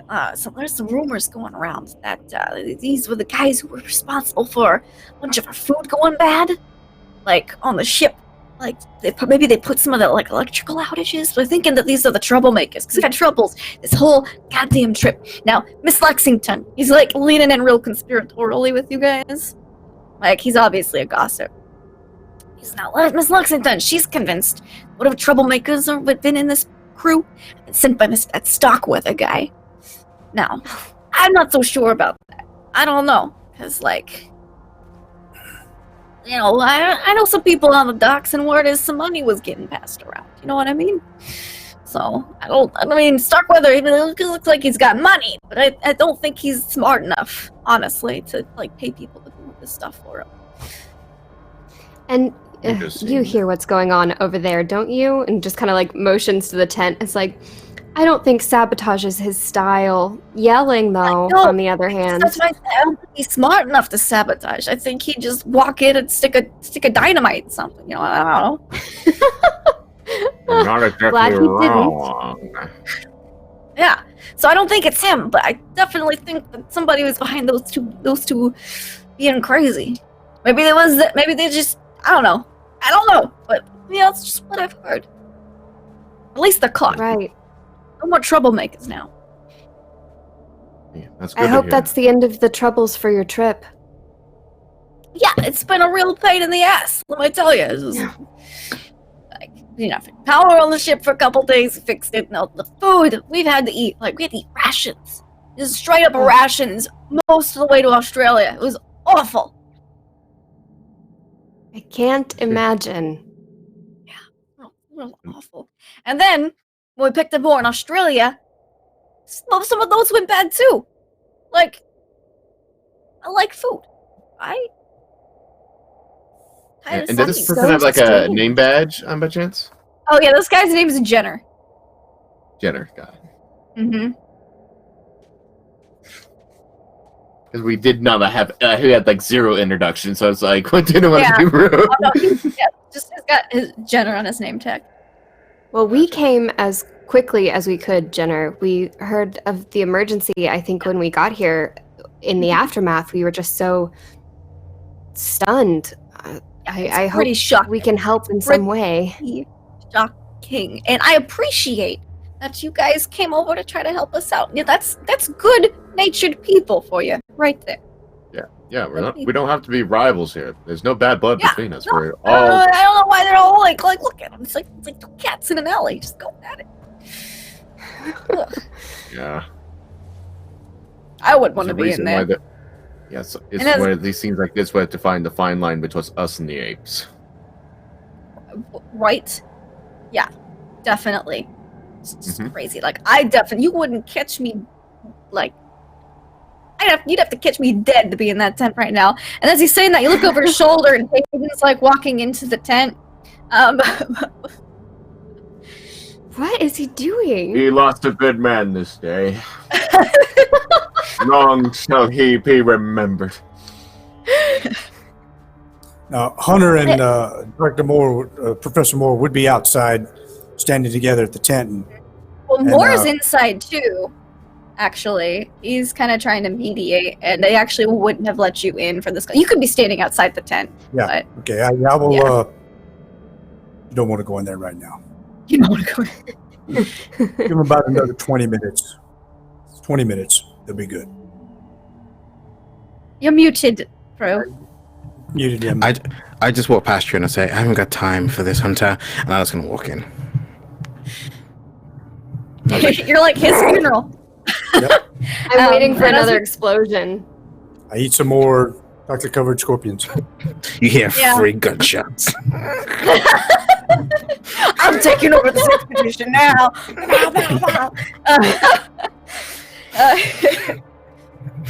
As you enter the tent, I would cut to the med tent right now, but it seems we're down to Lena.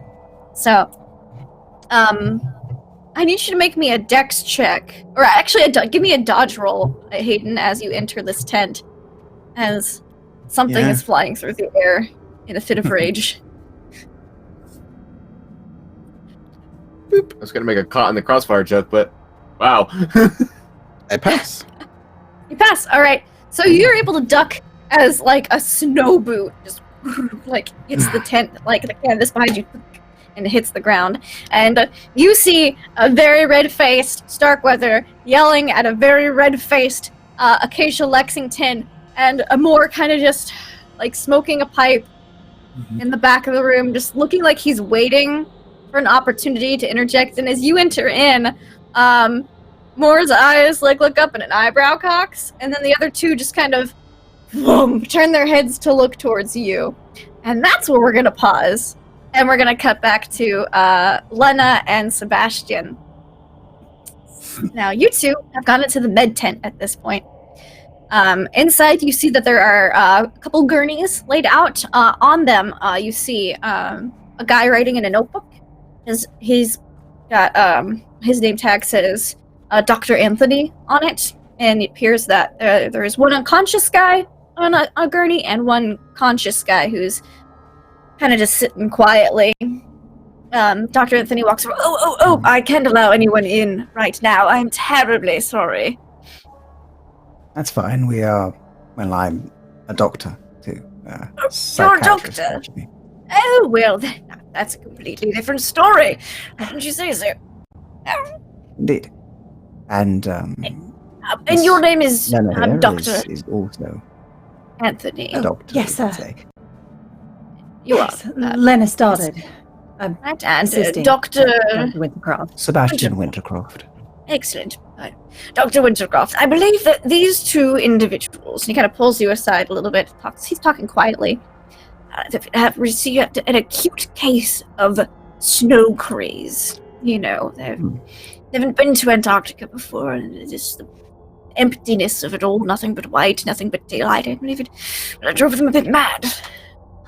It seems to be a rather short time for them to have these symptoms, though, and to react in Well, such they've an been here extreme about manner. a week, perhaps. They're a bit weaker state than we originally thought. You're more than happy to speak with them if you like. See, I would Dinsdale like that. is unconscious, but Bradbury is a very... Oh, scratch that. Yes, Dinsdale's awake and Bradbury's unconscious, yes. Dinsdale it is. I would love to speak to them. Certainly. Perhaps my expertise could help with the rest Yes, of the I'm a care. medical doctor, not a psychiatrist. I'd be more than happy to get your medical opinion on the matter. Brilliant. Is there anything that you sort of note or found of note in your own investigations physically? Nothing physically wrong with him. No, it appears to be just, as far as I can tell, just acute snow craze. Dinsdale appears to be over it now and is rather embarrassed about the matter. Interesting. Very well. Well, I will see what I can find, if we may. Yeah, of course, of course. He kind of gestures over. I see kind of Dinsdale is sitting there kind of like, he's handcuffed to like the medical gurney in the tent. And he's kind of looking real sheepish, kind of twiddling his thumbs. You're able to pull a little stool over and sit down. Yes, I'll make sure to pull a stool over for myself and for Lena before taking Yeah. a seat. Yeah. Lena will be mostly observing, letting Sebastian do his thing. Yeah, he will sort of look over his shoulder slightly just to double check that she's there and ready, knowing that she already is, but it seems to set his slight nerves at ease before he sits and gets into the mindset and leans forward slightly. How are you feeling? Are you a doctor? I am Sebastian Wintercroft. I am a psychiatrist. I am here to see how your mental well-being is holding up after your harrowing experience. Okay. You say psychiatrist, and you see he kind of relaxes a little bit, like, oh, you're not just gonna poke and prod me, you're actually just, you're gonna, maybe he'll listen to me. Well, what do you want to know, Doc? I want to know what you know, what you're experiencing. Could you give me perhaps a play-by-play, perhaps when it first began? Well, I woke up early this morning, and it's gonna sound ridiculous, Doctor, but I was convinced that giant spiders had invaded the camp. Big fuckers. I swear I saw them. They were crawling all over the tents and supplies, and I could feel the smaller ones trying to crawl up my legs. And well, Bradbury, I think he saw them too as he was yelling, "They're here!" I was like, I came on this trip to Antarctica because, well, there wasn't supposed to be any spiders in Antarctica. Do you have I'm a not afraid of phobia? spiders. Yeah, I guess you could call it that. But Interesting. my first instinct was just to burn them. I didn't want to hurt nobody or damage anything, but it seemed the logical thing to do at the time, and so I grabbed a torch, and they were climbing over everything, Doc. Everything. I saw them. I see. And what did these spiders look like? Any Big, particular features? black, creepy, crawly things, 8 legs, and all them little beady eyes crawling over everything. Like a normal spider that you'd see back home, but much larger. Yeah, exactly like that. Interesting. Kind of shudders. I got tackled to the ground, knocked out by one of them. One of the boys. I think it was. Gotta think for a second. Pretty sure it was Zach's. But woke up and wasn't any spiders. Just apparently I burnt the tents down. You did indeed. Remember What did burning the spiders. tents- So you knew it was the tents you were burning? No, I thought I was burning spiders. It wasn't till afterwards when I saw the flap was open that tents had been burned. I see. He nods once and sort of takes notes. They were crawling all over them. Everywhere, it seems. I believe you. Where about whole what you've camp seen. was invaded with them. Yeah, sounds like it. So, you It sounds crazy. did you but I notify swear anyone I else saw 'em. about the spiders? Did you say about them? I mentioned it to Doc Anthony. He said it was snow craze. I don't know. I swear I saw them, but obviously there aren't any spiders there now, and he seems real embarrassed. And how are you feeling now after your experience since waking up? I feel awful. How I does your didn't head feel? want to hurt specifically? anybody or damage anything. I was real excited about this expedition. Well, I'm sure it's nothing too large, but it's good to hear about it from you yourself. Are you feeling any after effects?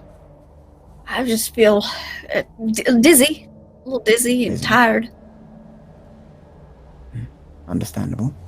You'll be tired after your escapades, and of course the stress that it has put you under. But it feel seems you were stress. aiming to do something good, at least. You weren't aiming to harm the expedition. I believe you on that. And whilst I say that, could I also see if he's lying about any of Yeah, this give me at a all? psychology roll, please. Lena can make Brilliant. one too if she likes. Psychoanalysis, psychology. That's Ooh, look at extreme you, Mr. Psychiatrist. He finally. appears to be completely honest. He is telling you exactly what he believes happened. Brilliant. And could I draw any sort of connections to anything that I might have read on or heard about that would sort of match these symptoms, the hallucinations and the sort of Only snapping thing- out of it? Maybe as the doc said, maybe like snow craze usually takes a while, but then also takes a while to get over it. But if it's an acute case, which is uncommon but not unheard of, then it would be very quick in passing. Yeah. Apparently, the incident only lasted about 10 minutes, from what you heard. The episode. Right. Okay. And is it usually this extreme? Not typically. Well, at least no one set things on fire previously, but they do freak out, mutter, yell things, see things that aren't there. In which case, he will ask one more follow-up question then, as he will just ask, how have your dreams been? My dreams? Your dreams? Well, I mean, I had a couple dreams about spiders the past few nights. Interesting. Any specifics on that? You know, just spiders, and I squish them. I didn't like them. Back home I in understand Louisiana, why. there's a lot of them down there. I imagine so. I will make sure to avoid the place for such reasons. And a lot of everything, a lot of bugs. Some big swamp. I don't recommend it. That is true. Of course. Any questions from yourself, Lena? Did what was the other man's name Bradbury. off the top? Bradbury. Other than they're here, did Mr. Bradbury have anything else to say? Did you hear him saying anything specific? He's just About he who was they yelling. were? They're here. He's been my tent mate and he was my bunk mate on the ship, but he never yelled anything like that before. Do you know if he was having any nightmares as well? Perhaps? I don't know. He passed out. Hasn't woken up since. At this point, the doctor will lean over and he goes, "I believe we could revive Mr. Bradbury with some smelling salts. I have some on hand. Let's Do you wish do to that. talk to him?" Alright, Think so we should talk to him, it'll- Sebastian.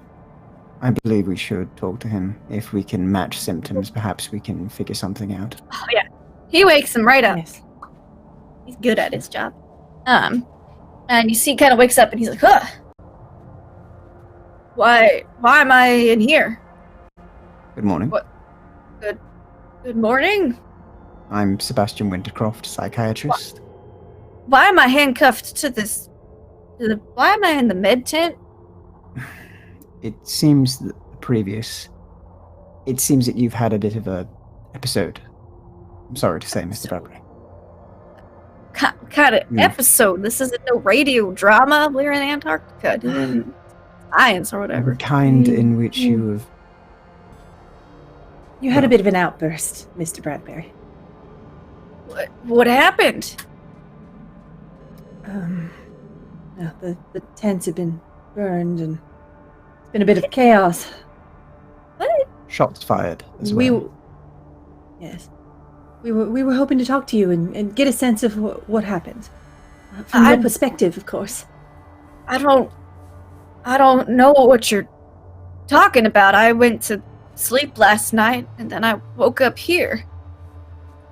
You were asleep. Well, yeah, I went to sleep. It's called nighttime, Interesting. even though the day sun's up. Everyone needs So sleep. you awoke from your sleep, not without realizing it and took part in the actions you did. May I ask what dreams you've been having? I'm just, like, in general. In general, yes. You see, he's a lot more skeptical of psychiatry than That's fine. than He Still keeps was. on talking.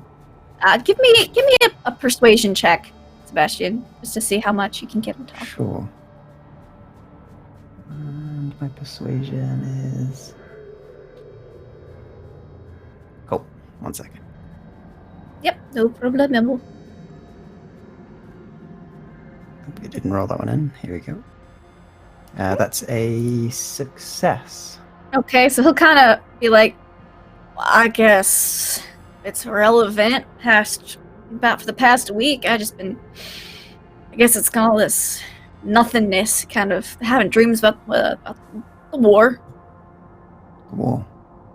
Yeah, I see. it's real Any quiet particular- after a skirmish. Understandable. it's kind I've spoken to patients who've reported similar things. It can be a heavily affecting thing in many of them. Does the term... When you were having your episode, you apparently were stating they're here, and you had been firing shots out. Does this harken back to any of your memories? Well, we got ambushed by Jerry's once. We're in Right. France. Interesting. And nothing at all stands out about last night's dream? Anything that you felt, No, perhaps, before going to bed? No, just some flashbacks from the war. Understandable. Well, you get yourself some rest. And, All right. I'm sure you'll be up in no time. Unfortunately, I believe you'll be here for a little while. You unfortunately shot another member of the crew. Who'd I shoot? I will leave that for your own doctor to explain. Anthony, who'd I shoot? And he's like, you shot Mr. Hopewell. Oh, he's a bastard. If I shot Chip, I'd feel real bad. He's a nice young man. Seems very nice, in fact, yes. Still, it has been a delight talking to you. Rest up, and I'm sure your crew will deal with things in the manner that which they do, but I will make sure to pass on a note. I that you've didn't seen kill our Hopewell, did I? And Anthony's No. like, No, no, he's- just well. He's right back to work, as a matter of fact, despite other advisement. I didn't shoot very well, which is a good thing. Indeed. It is. I can agree with Yes. that. Well, you get yourself some rest. Yeah. I'm sure. Thank you for your time, Mr. Bradbury. You get well soon, all right?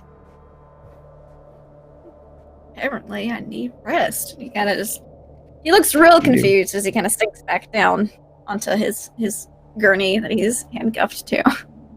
Well, you have a very convenient excuse to get more sleep. So use it while you can. I'm sure they'll put you to hard work as soon as you're well enough. Right.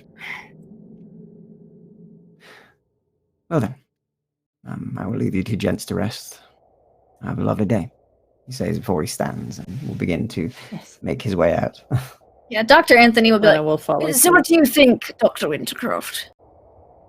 Well, I believe your theory of the the snow madness is something that is very much plausible. It does seem very rare, however, such an acute case of this 10 minutes of madness and hysteria and hallucinations, both of them having hallucinations related to their dreams, which seems very much leading up to it. Interesting. Perhaps this snow blindness made them snap. Maybe they were always mentally fragile. I don't know. You're the psychiatrist. Perhaps all, did you have anybody look over their psychology before? Did you have any mental assessment? Someone filled out paperwork. Yes, they went and saw someone in New York before we left. Do you have those papers still around the camp at all? I believe there's copies on the ship. Miss Lexington might have some copies. But I don't know. I'll make sure to ask Miss Lexington to have a look over them. I'm sure she'll be very interested to know the mental state of two of her members of her crew. Thank you very much, by the way. It's been a pleasure to work with you. Of course, I'm more than happy to work with the Better Doctor anytime. Indeed. Good day. And I just And ignores good luck Lena. with the expedition. Yeah. Yes, as well. And he goes back, turns to the patients, and pulls out a notebook. You two emerge from the tent. Everything as he Hayden, just heard. Yes. Hayden, you're inside the tent, and you currently have the floor as two very angry and yelling people have paused and turned to look at you. You think you have a few seconds to say something before they start up again. This time directed at you.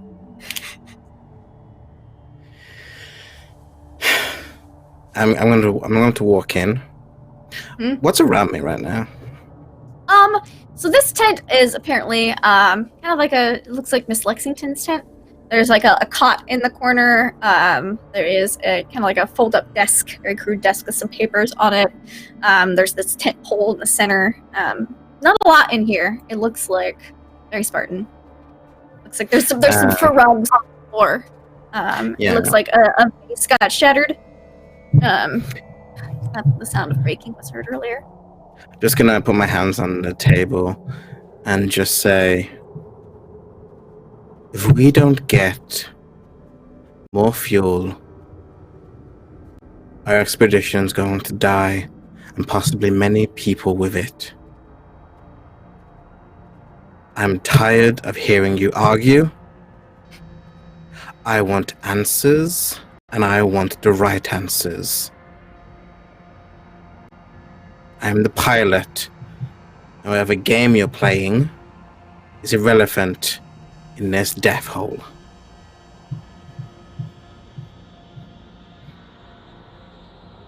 And that's it. All right, they kind of look at each other. I would just for shits and giggles, bro, I would love for you to make me an intimidation roll. You just walk in here and try to assert that authority, just to see.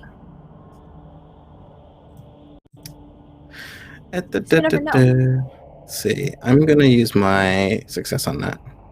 You're gonna use a nat 20? Mm-hmm. Okay. Let me adjust that.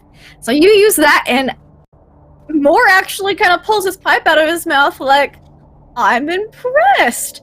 And Starkweather and Lexington just kind of look at they look at you, and then they look at each other and they point a finger.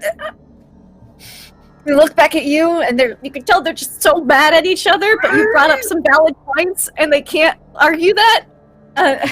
They're just a bit flabbergasted, and you've just come in here like, these are the facts. She's like, and they just kind of take a deep breath, and they turn around, and and Professor Moore, you taking this opportunity, he comes in. You make a very good point, Mr. Stewart. We are low on airplane fuel, and from the sounds of it, you all are low on fuel, a bit of kerosene for your generators, your radios, and that were recently destroyed, and food, since your mess tent was destroyed as well. It seems to me that maybe a bit of an arrangement could be made. Perhaps you could also down an airplane. Perhaps we could join forces on this expedition, as we both had interest in many of the same sites. You could give us use of the Bell and some of your extra airplane fuel, and we can share with us our extra food, as we purchased great many in Australia. Oh, thank you, after a wrap. Get that nat 20 right back. Yeah. All right. So,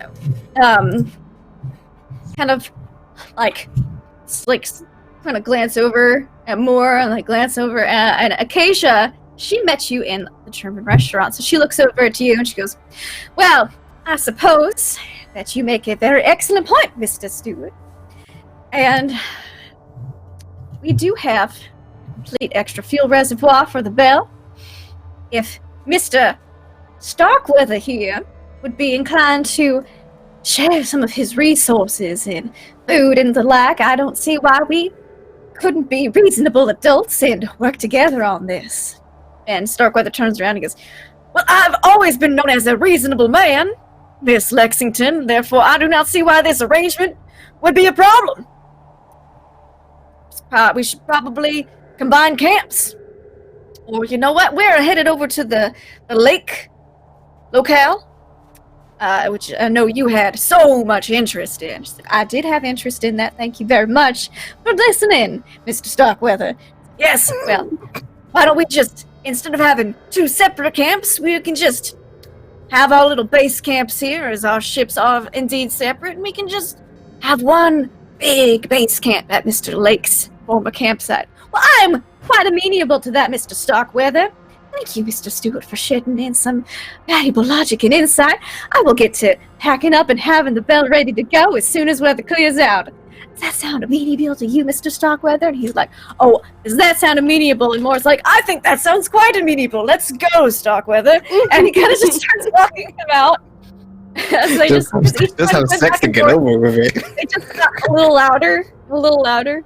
And Moore's kind of They like, are definitely bitter exes. They have to be. Jesus. he mouths like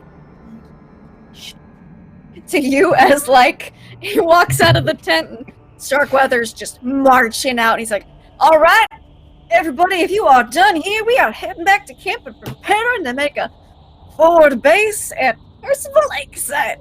And he starts getting his skis back on. And Round number one up. Let's go. yeah. So you all see this, Lana and Sebastian, you see this as soon as you walk out of the tent. Baxter and Lois, you were able to you heard shouting. And then Jenner was totally with you guys. You guys were like, "Oh, he's walking in."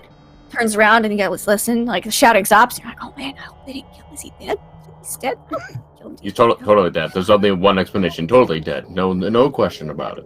And then it starts to get a little louder, and then it stops again, and you see them walking out. "Oh, they didn't kill him. He's good. It's good. Good. Maybe they've worked something out." Oh, It's a miracle. It seems you guys are leaving, but it was great meeting you two. Thanks for helping put out some of these cinders. I didn't want them to burn. No, thanks for sharing your insight, Jenner. Yeah, no problem. Anytime. I am an open book. Wealth of information. Right. Does he do that? Yeah. I'm a book. I make the gesture. The PC's probably making the gesture too.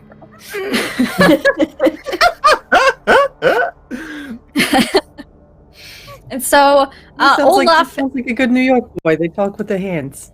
I do, What are you trying to say? Based on what Lena's told you, you think this guy, because he mentioned knowing some people at the docks, he might have known Mr. Sleaze. You're not sure, but he sounds like the kind of guy who would know Mr. Sleaze. So you'll have to ask him about it later because you guys are joining forces. But yeah, so I was going to say, Amanda's put a problem to us.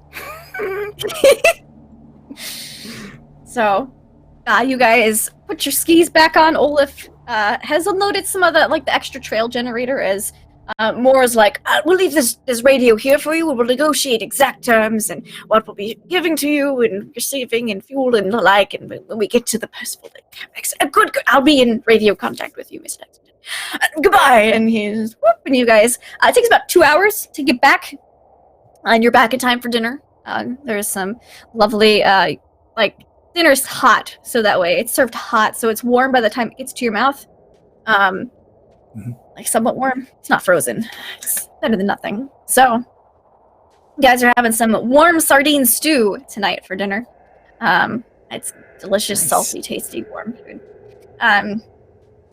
And yeah, you're back at the camp. It appears that Starkweather yells at Moore for a couple hours. Just to like, I can't believe we are working with that horrendous woman. And like, just gets it all out. And he's like, and by the end, it's more like, well, I'll just do some aerial cartography and meet up with you guys once you've established Percival Lake Camp. I'm going to prepare those charts now. And he goes off, storms off to another tent, smoking a cigar. And Moore comes out looking quite pleased with himself, actually. And he comes to join you all for some stew in one of the tents, the mess tent. He goes, I have persuaded Moore to see the benefit of combining forces with Miss Lexington. He's going to, as we wanted to do some mapping of the local coast before we headed inland, we're going to split up a bit.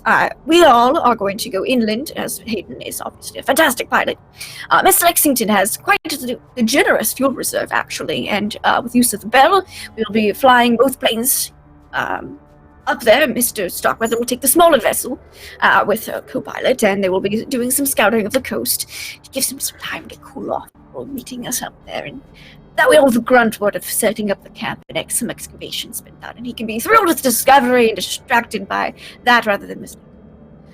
So we'll be establishing a base camp up there at the Percival Lake site as soon as weather is good enough with Miss Lexington, and everything will be just fine. We're also giving her some food, some radios, but the use of her plane and extra fuel is quite invaluable at this moment. So we're back up to 3 now, which means transporting goods is much easier. We don't have to do it all by sled dog. Yes. Well So done. Hunter's digging around in a pocket, and you see him. He pulls out a $20 bill. Mm-hmm. With some more. A bet is a bet. I hand him the 20. Oh, yes. Thank you. I don't often win these, so I'm quite pleased with myself. You earned that one, sir. Well, I am going to be doing some paperwork as I rewrote the complete itinerary to account for a lack of a plane, but now we have a plane again, so I'm going to rewrite it, and I will see you all on the morrow. And he takes his stew and goes off to a tent to redo the itinerary for the 3rd time this trip. yeah, it was a very interesting experience. Sorry for darting past you like that, Hunter, but I was quite angered in my fervor. No. I think it take more serious than safety. As you can see, Professor Moore and I have been waiting for this moment for 6 years. So I knew it was bound to happen. I didn't think it would end up like this. But Yes. here we are. Yes, I didn't actually get a chance to look at what happened around. Anyone else get a chance to find out what happened with that camp?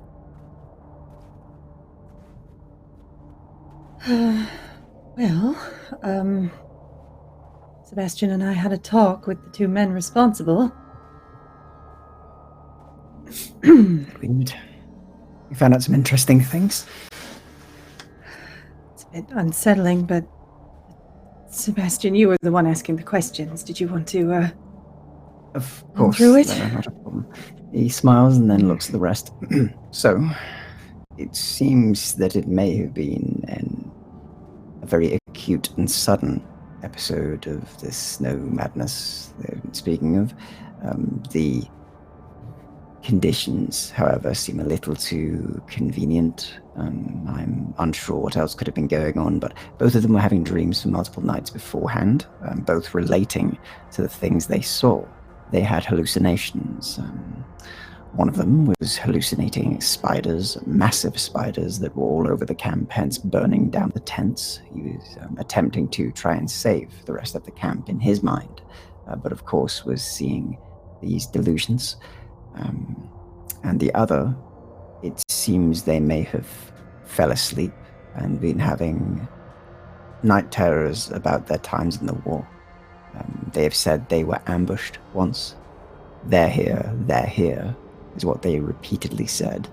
And they were firing, of course. I believe this could be related to that. And when he woke up, he hadn't remembered any of it at all. Said he had gone to sleep and then he woke up in the tent where we were. Peculiar. Just find it a little too convenient that both cases occurred at the exact same time. Did they share the same? They did share the same cabin on the boat. In the same tent. And the same tent as well. They have known each other for a while. For them both to be hit by this at the same time, perhaps something about that tent. Perhaps some exposure to some sort of material or chemical. There are many reasons that it could happen, but without much more information, it is hard to make a full assessment. I would say that both seem sound mentally after waking. They were not lying about what they saw or believed they saw. They did not wish harm. In fact, they seemed very much remorseful about any harm they'd caused. Embarrassed, even. Yes. Well, the person I spoke to, Jenner, was it, Baxter? Yeah. He thinks that this was the culmination of all of the sabotage that they've been experiencing on their journey. A lot of similar things to what we've experienced, if I'm being perfectly honest. And Yeah. I hear what you're saying. I'm not disagreeing with that, but they believe that this may have been intentional and purposeful to, whether it was the people themselves who took action or someone else who caused them to do it in some way, that this was kind of the grand finale in trying to sabotage their trip. Of course, they've thought that it was Starkweather the whole time, but obviously... Of course. Yeah, but it's not. That is an interesting point. Perhaps it'd be worth determining their guilt on such things, speaking with them more on that. We did have our own, very much lying under our eye line, so to speak. Yes. One other thing I would they were- perhaps be worried about with you saying that, however, Lois, is that if this was some sort of external thing that caused this against two innocent men, then I'm concerned that this may occur again in our camp. That... Considering we're about to share camps, that's an even bigger risk. Indeed. And if somebody wanted to damage us, it being combined would be a great chance to do so. Yes. What's up with the cats today? I don't know. Well, I would say that if we are going to be combining as we are, perhaps we just have, whenever there's one of their people about, make sure one of our people about. We mix them, perhaps. Mm. Could be something to bring Wonder, up if do you we have think one of our perhaps- crew and one of theirs. This is perhaps a bit of a long shot, but if they were sharing the same tent, do you think perhaps there's a chance they might have been sharing the same subset, if you will, of rations? I'm thinking about what happened with the dogs. And if In not our that, case- perhaps drinks. Yes. That's a brilliant idea. Some sort of poison, something that would cause delirium or hallucinations. It couldn't be too far out if we've seen something similar ourselves. And they didn't mention an incident with the dogs. Maybe whoever's responsible for this is responsible for both things and realized that, well, they wanted to take things to the next level. That is curious. Can we get a sample of that? Perhaps take their flasks. That Check might not what be a they bad drank. idea. I really Out of believe we hand. caught who was responsible. I believe we did, but if one was responsible, perhaps there are more. It would be worth Our us two still being expeditions have been cautious. quite separated. Yes, but perhaps knowing that the two drive off of each other, knowing that our little benefactor wouldn't stop as long as their rival kept going. Indeed. We already know that before we left, their ship had already been ransacked as well. They had to restock. Had some problems. Yes, and it was the Believe food perhaps- that they struck in particular. Yes. I believe perhaps we should talk to Lady Lexington about her own crew. See any assessment she has about them, separately from our own leaders of this expedition, I'd say. Yes. Yes. We need to start putting everyone in this expedition's safety first, instead of going to our benefactors' whims. Great. Our safety should come first and foremost. Indeed it should. Agreed. So, I imagine we can go and try and take some samples of whatever they've had in their tent, see if there's any sort of contamination. Go from there. Seems a course of action. Do you know of any substances out of hand, Sebastian, that would cause effects like that? Well, he'll have a think of his extensive reading in psychology. It's sort of like any psychometric drugs, things like that. If that's possible. Yeah. You just knowing as a doctor, there's always substances that make people hallucinate with an overdose or that kind of thing, and can trigger things. Also, withdrawals of certain substances can trigger hallucinations and that kind of stuff. Yeah. Like, if Mr. Slazowski was to stop taking his laudanum, he'd probably suffer some ill effects. Yeah. Just as he suffers ill effects, without it. Okay. Yeah, we'll have a think and kind of nod. There are many different sort of reasons why these things could happen. Perhaps a substance overdose, or perhaps the opposite, a withdrawal effect from things. A few of my patients need their medication, for example, to be able to keep these things at bay. Perhaps something was induced by a solution that was placed inside of their drinks or food. Perhaps another way. I am no poisoner. Unfortunately, I can't give any sort of indication on that, but Of course. it is a very good idea. But yes, very possible. Suppose there's only to see what we can find. Indeed. The only thing I would mention is things like that would usually be prescribed. So perhaps the person we are looking at has a prescription for it, or perhaps it was given to them illegally. Of course. Which is, of course, the most likely case, but Yes. Well, Ah. it's sad to say that everyone knows about what to look for. Mhm. And I'll tell you, I'm used to fighting against nature or flowing with nature. Never been on an expedition where the actual people on the expedition are trying to stop it. Just boggles my mind. It does not make sense to me. And why this is happening. it's understandable. And I foolishly thought that maybe we had seen the last of it, as after we caught ours. It doesn't seem to be the case. So everyone knows what to look for. Let's keep our eyes open. Indeed. Stay in touch. Even the slightest hint or cause for concern, find someone and bring it up. One of us. One of us. I think we should have standard rotations every morning and every night. We have a group of people who we know we can trust, just to check over the equipment. I've already set up a kind of a guard roster. That's a standard.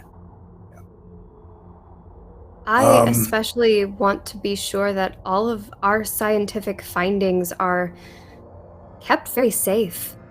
we're here for scientific purposes above all, and discovering the unexplored. I'm very concerned that with all of these incidents, for lack of a better word, that, well, it might disrupt our findings. It might. Right now, they're inconvenient. What happened with the dogs was tragic. What happened with the rations was obnoxious.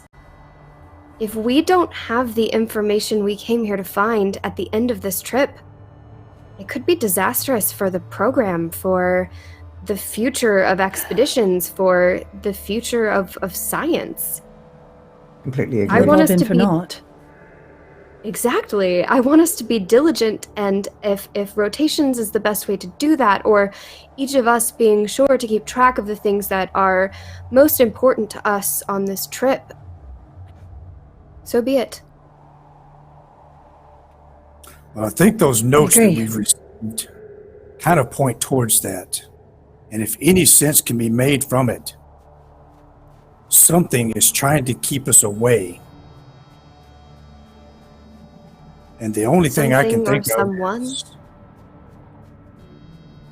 trying to keep us away from what? From finding something? From discovering something? Perhaps somebody who is around was some way responsible for what happened on the previous expedition. Yes, that makes sense. If the captain who was on the previous expedition did die, perhaps more people came back and just wasn't noted down. It's a possibility. Perhaps it was sabotage there.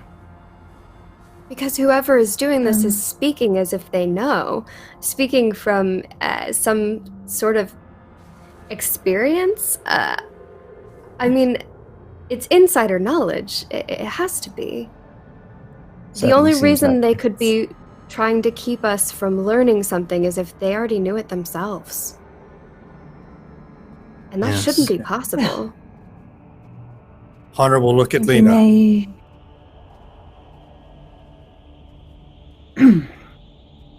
Perhaps we'll find more answers when we get to the lake expedition site. Perhaps. Lena looks real unsettled, a little pale. What you can see of her face. All right, everyone, go get some rest. Guard duty starts in about 2 hours. If you need some more food, you need to go warm up real quick. But I need to talk to Lois and Lena real quick. About 5 minutes. Very well. I Right. may Of course. go and collect those samples, if that is possible, and that is okay with you, Hunter. Talk about going back to the camp. That's 2 hours away. More when they move their supplies. If they move any personal supplies of that manner, we can probably send a message, I imagine, to them. Get You have them to radio check contact on their now end. as you left one of your trail radios there, so you could radio him right now if you'd like. It's fine. He'll do so, as he'll kind of just gesture to the radio. And aside from that, I hope you have a good discussion. If you need me for anything, please do let me know. I'm available to all of you at any point in the day or night. Now that we're here in this environment, like I'm doing with the equipment, I would really appreciate it if you could daily check in with everyone just to assess medical and mental health. Very well. I will make short appointments with each every day. If you could help me go over your guard schedule and the like, your rotation, so to speak, we can plan them around that. Perhaps one just before their shift. When everybody's out, whenever it's a good time, when you see everyone out doing whatever tasks they do, just stop by, have a quick word, check on them. Of course. I'll be able to do that quite easily, he says and nods. It may take time, though, just to make sure you know that. I may need Yes. some help from the others, perhaps Lois, Lena, perhaps even yourself, Hayden and Baxter. Don't know how much I can- Conversation, write your findings, if anything's off. Quite simple. Can certainly do that, yes. You're a good Living to conversationalist, Hayden. I'm sure you'd manage. They respect you. Well, the best I'm way happy to to help get any things way I done. can. your insight would be much needed, Lois. All right. Go and draft that up, and you all have a brilliant time. And actually, I'll ask Baxter to stand back with us also for a 5. Will do.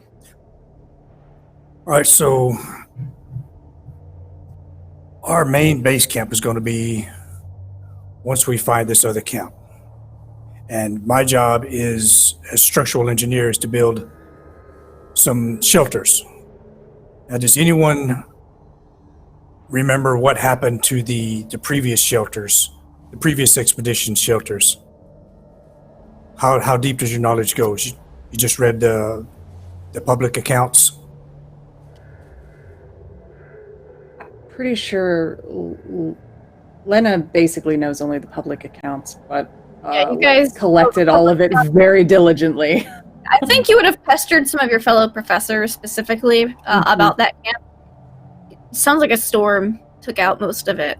Like the remnants are there, and they've built like a temporary grave for everybody there, but they weren't able to take any of the bodies back, and they didn't take any of the camp back with them. So the remnants should still be there. What condition it's in, you don't know. You just know a storm came in.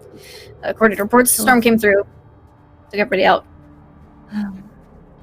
Well, according to the reports, there was a storm that went through and took everything out, but they were never able to reclaim bodies or anything like that. It's probably destroyed, but there might be frameworks left of the old camp, at best. And we may have some cleanup to do when we get there. Yeah, now if you'll notice, or if you haven't noticed, we only brought tents. We didn't bring any wood.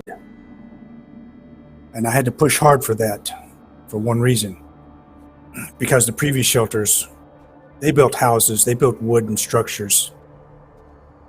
And with the winds here, obviously didn't work. So we're going to be building a new structure once we get over there. But I can't build it correctly unless I have you three doing your jobs the most excellent you've ever done your jobs.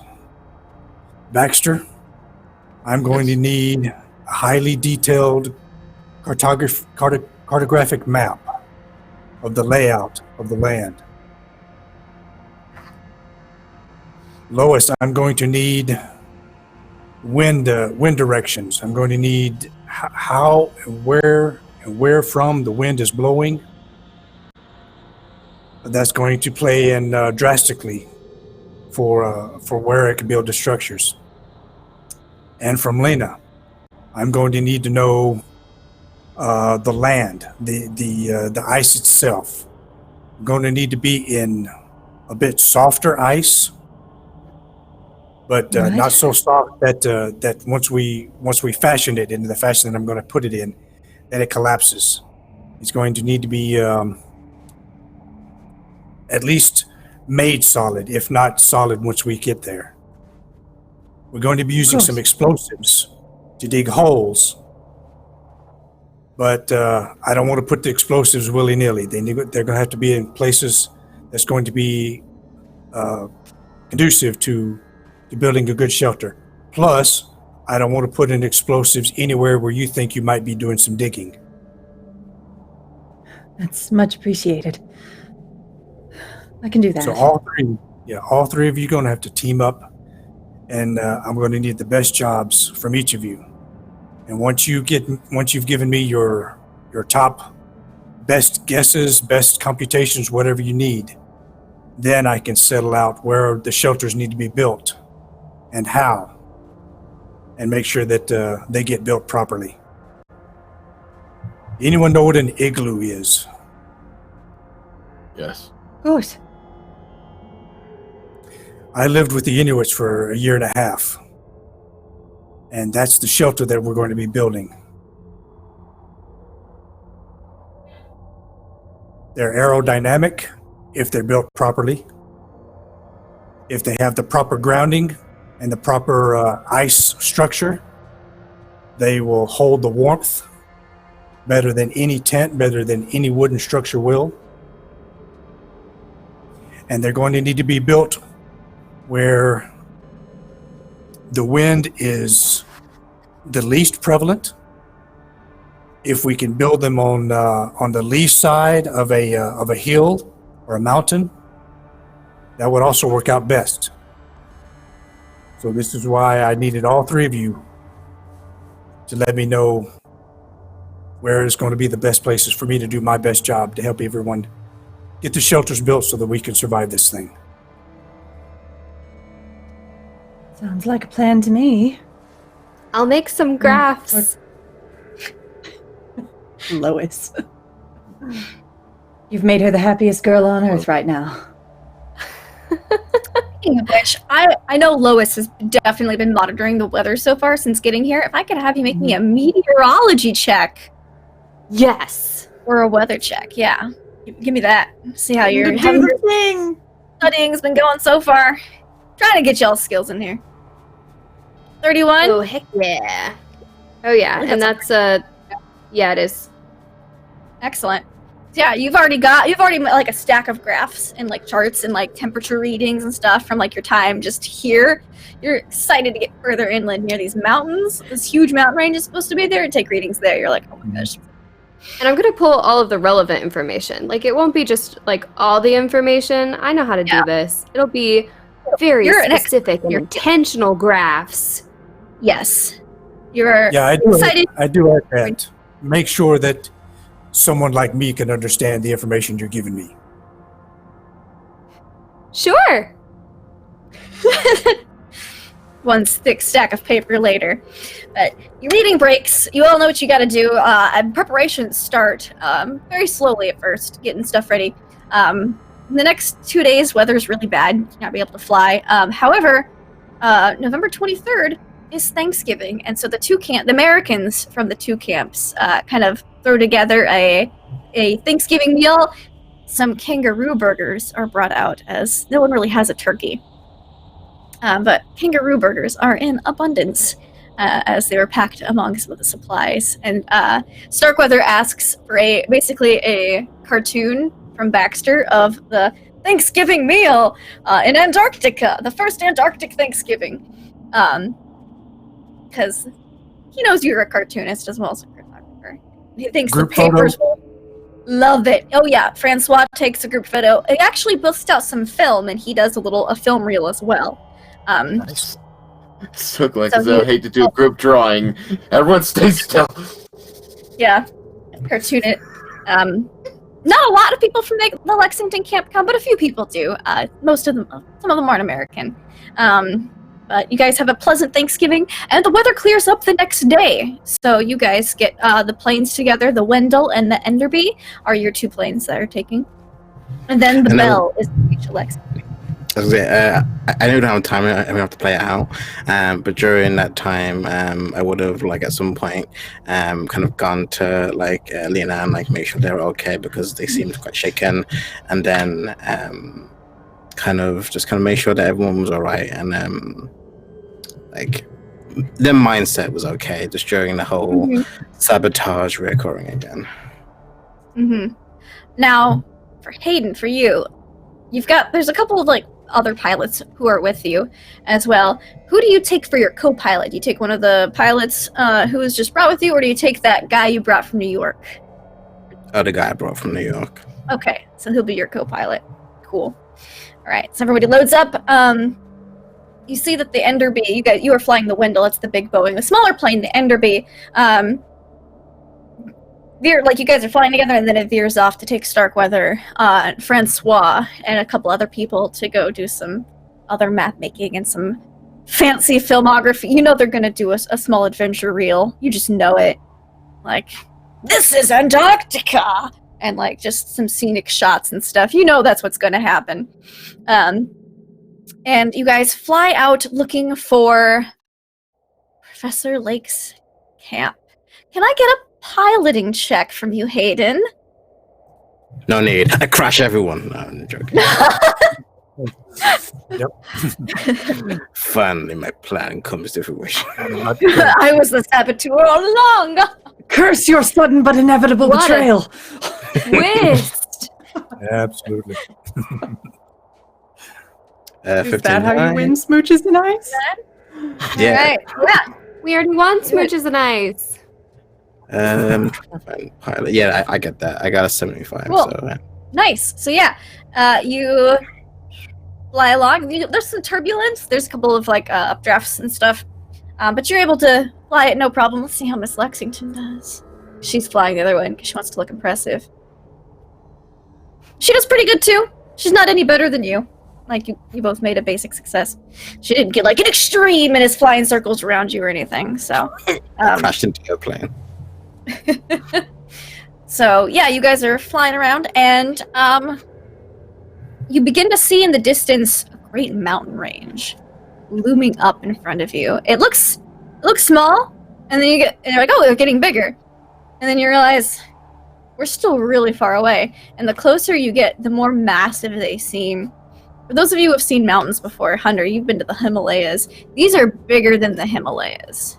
This mountain range is ridiculously large. It goes far east and west as far as you can see. And you begin looking for Percival Lake's camp. It takes you guys a little while, and then you see a few dark specks amongst the sea of white. And you guys make your landing there and exit to explore the remnants of Percival Lake's camp next week on Call of Cthulhu Beyond the Mountains of Madness. All right, awesome work, guys. You're in Antarctica now. Congratulations. Yeah, I got my Thrilling. escape. I mean, we got more fuel. Got my escape plan. Now All right. it begins. So we're gonna go around. We're gonna say where we can find you online, what your favorite part was, and how much fun you had. So we're gonna start with Renee. Hi, I'm Renee, and I am so thrilled that my mom got home to save us from the barking seals about an hour seals. into the Oh, wow. session. Totally the seals, and also now the dog is fed and much happier, I hope. So, thank you so much for today. I had so much fun. It was great to be in Antarctica because this is definitely like what we've been picturing and what we've been building to for a long time. And I think that now that we're here, we're going to face a whole different slew of problems. Of course, I never saw the sabotage coming, but the incident with the other camp was also completely unexpected. So now here we are in a maybe not ideal situation. We're going to work on it moving forward. So I'm looking forward to next week. And you can find me on Twitter at RayDeanneR. I do a lot of streaming. I actually have my own channel, but I'm going to be waiting until after I have an upcoming surgery to kind of be back over there on that, get some of my health stuff in order. But in the meantime, you can find me streaming on Nerd Immersion on alternating Mondays. You can find me here on Tuesdays playing Call of Cthulhu, and on Wednesdays you can find me storytelling Weave, a play set that I wrote for the game called Dynama over on Scraticus Academy. I also DM for an all-women, family-friendly D&D podcast, and today is our birthday. We're 1 year old today, and we recently hit 50,000 downloads, and we're just having a great time. And so, yeah, we're probably going to go get some tacos for dinner to celebrate, because that is a theme of the show. Boom. Awesome. Crumpler, how about you? Hello everyone, I am Crumpler64. Oh gosh, you can find me on the ways of Twitter and Twitch at Crump64, where you will find me on. I'm a variety streamer, so I usually stream on Thursday nights, where I usually go to Batlog, What's New, or whatever I need to get around or want to do. And also, if anything, I also stream on Sunday nights, where I am the DM for an all-girl group called themselves the Lovely Lady Crumps, as they are currently going through Curse Strahd. They are to the point where they're about to pursue the castle for an invasion. they're off to save one of their life clerics who's locked in the dungeon, and they're basically to their breaking point. No, they're not. Turn's favorite part. And mostly there's the anticipation, and then at the huge payoff through Hayden getting caught in the crossfire between the two. Yes. That one was just like, he's a dead man. No. I thought it was just gonna get like a full-on, full-on invasion, and it's like pulled it off like the smooth sailor he is. That Hayden. Excellent. That was a really good moment. Also, we've got Immersion. Hello, everyone. Yes, I'm Jamersion, aka Jim Moreno. Geek content creator, been producing content online since 2003. Video games, board games, tabletop role-playing games. You've seen my stuff on Geek and Sundry. I publish through my Patreon, my Twitch, and my YouTube channel. And I'm Hunter Merrill here, survivalist, outdoorsman. And I was hoping we would get to race the other team to wherever we needed to go. I wasn't expecting really to join them, but now that we have, that's added a bit of a deeper bit of mystery and a little bit more suspense. That's not the word. Mistrust. Yeah, who's going to be doing what, and who do we need to watch? So yeah, the thing, if somebody was named McCready, it'd be me. So looking forward to see how that's going to play out. Awesome. Lil Cup of Joe.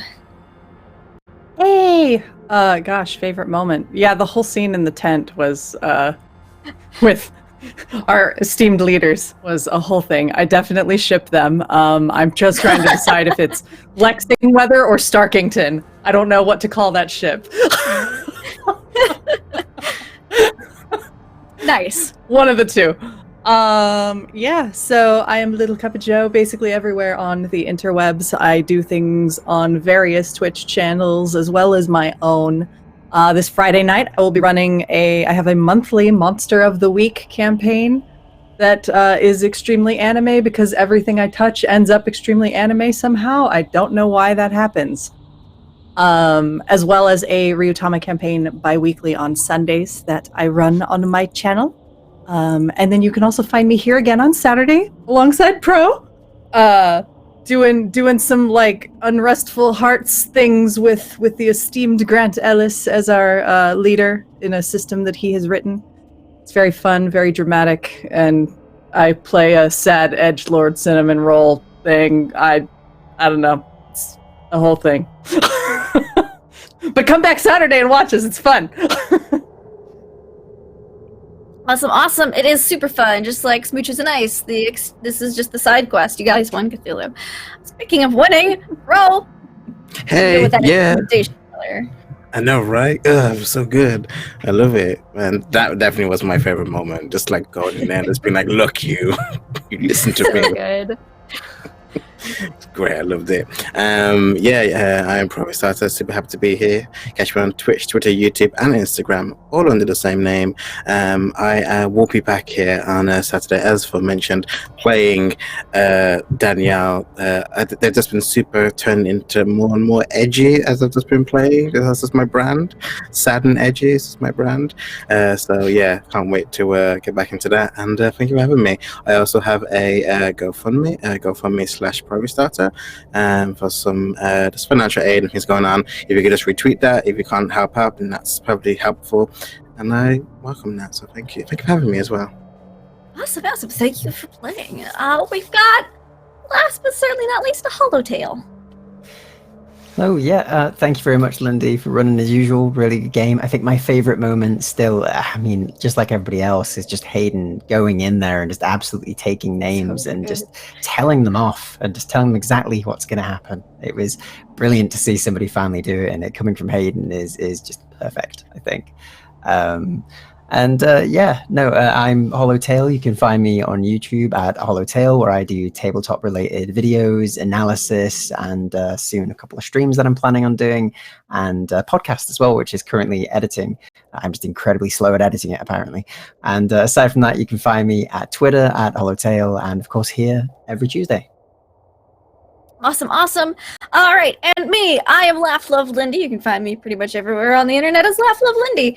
I do play in /DM about a dozen or so tabletop RPGs a week. If you like Tentacle Tuesday, at least the spookiness of it all, in an hour I'll be daming Mr. Ravenloft to my channel, but I stick around here to watch World Tree Burns because it's awesome too. I'm here as a player tomorrow on Call of Cthulhu, so that's fun. I think tomorrow we're doing a fun little one-shot. My favorite parts, aside from Hayden being awesome in the tent, is the look on y'all's faces as I told you half your fuel supplies had gotten dumped into the Antarctic Ocean. Oh my gosh. That was pretty great. I forgot about that. And then the You look on y'all's reminded faces when I was like, oh, there's an SOS call coming from Miss Lexington's tent. There's fire and gunshots. And y'all were like, what? So I liked being able to make the entire group be like, that was great. That was my favorite part. I loved it. Yes, win. And I'm sure we won't have any of that next week. But, till then, we're gonna say goodbye and be back with more Smooches and Ice. Beyond the Mountains of Madness next week as we really start to get into the thick of things. Goodbye, everybody. Mwah. Yeah.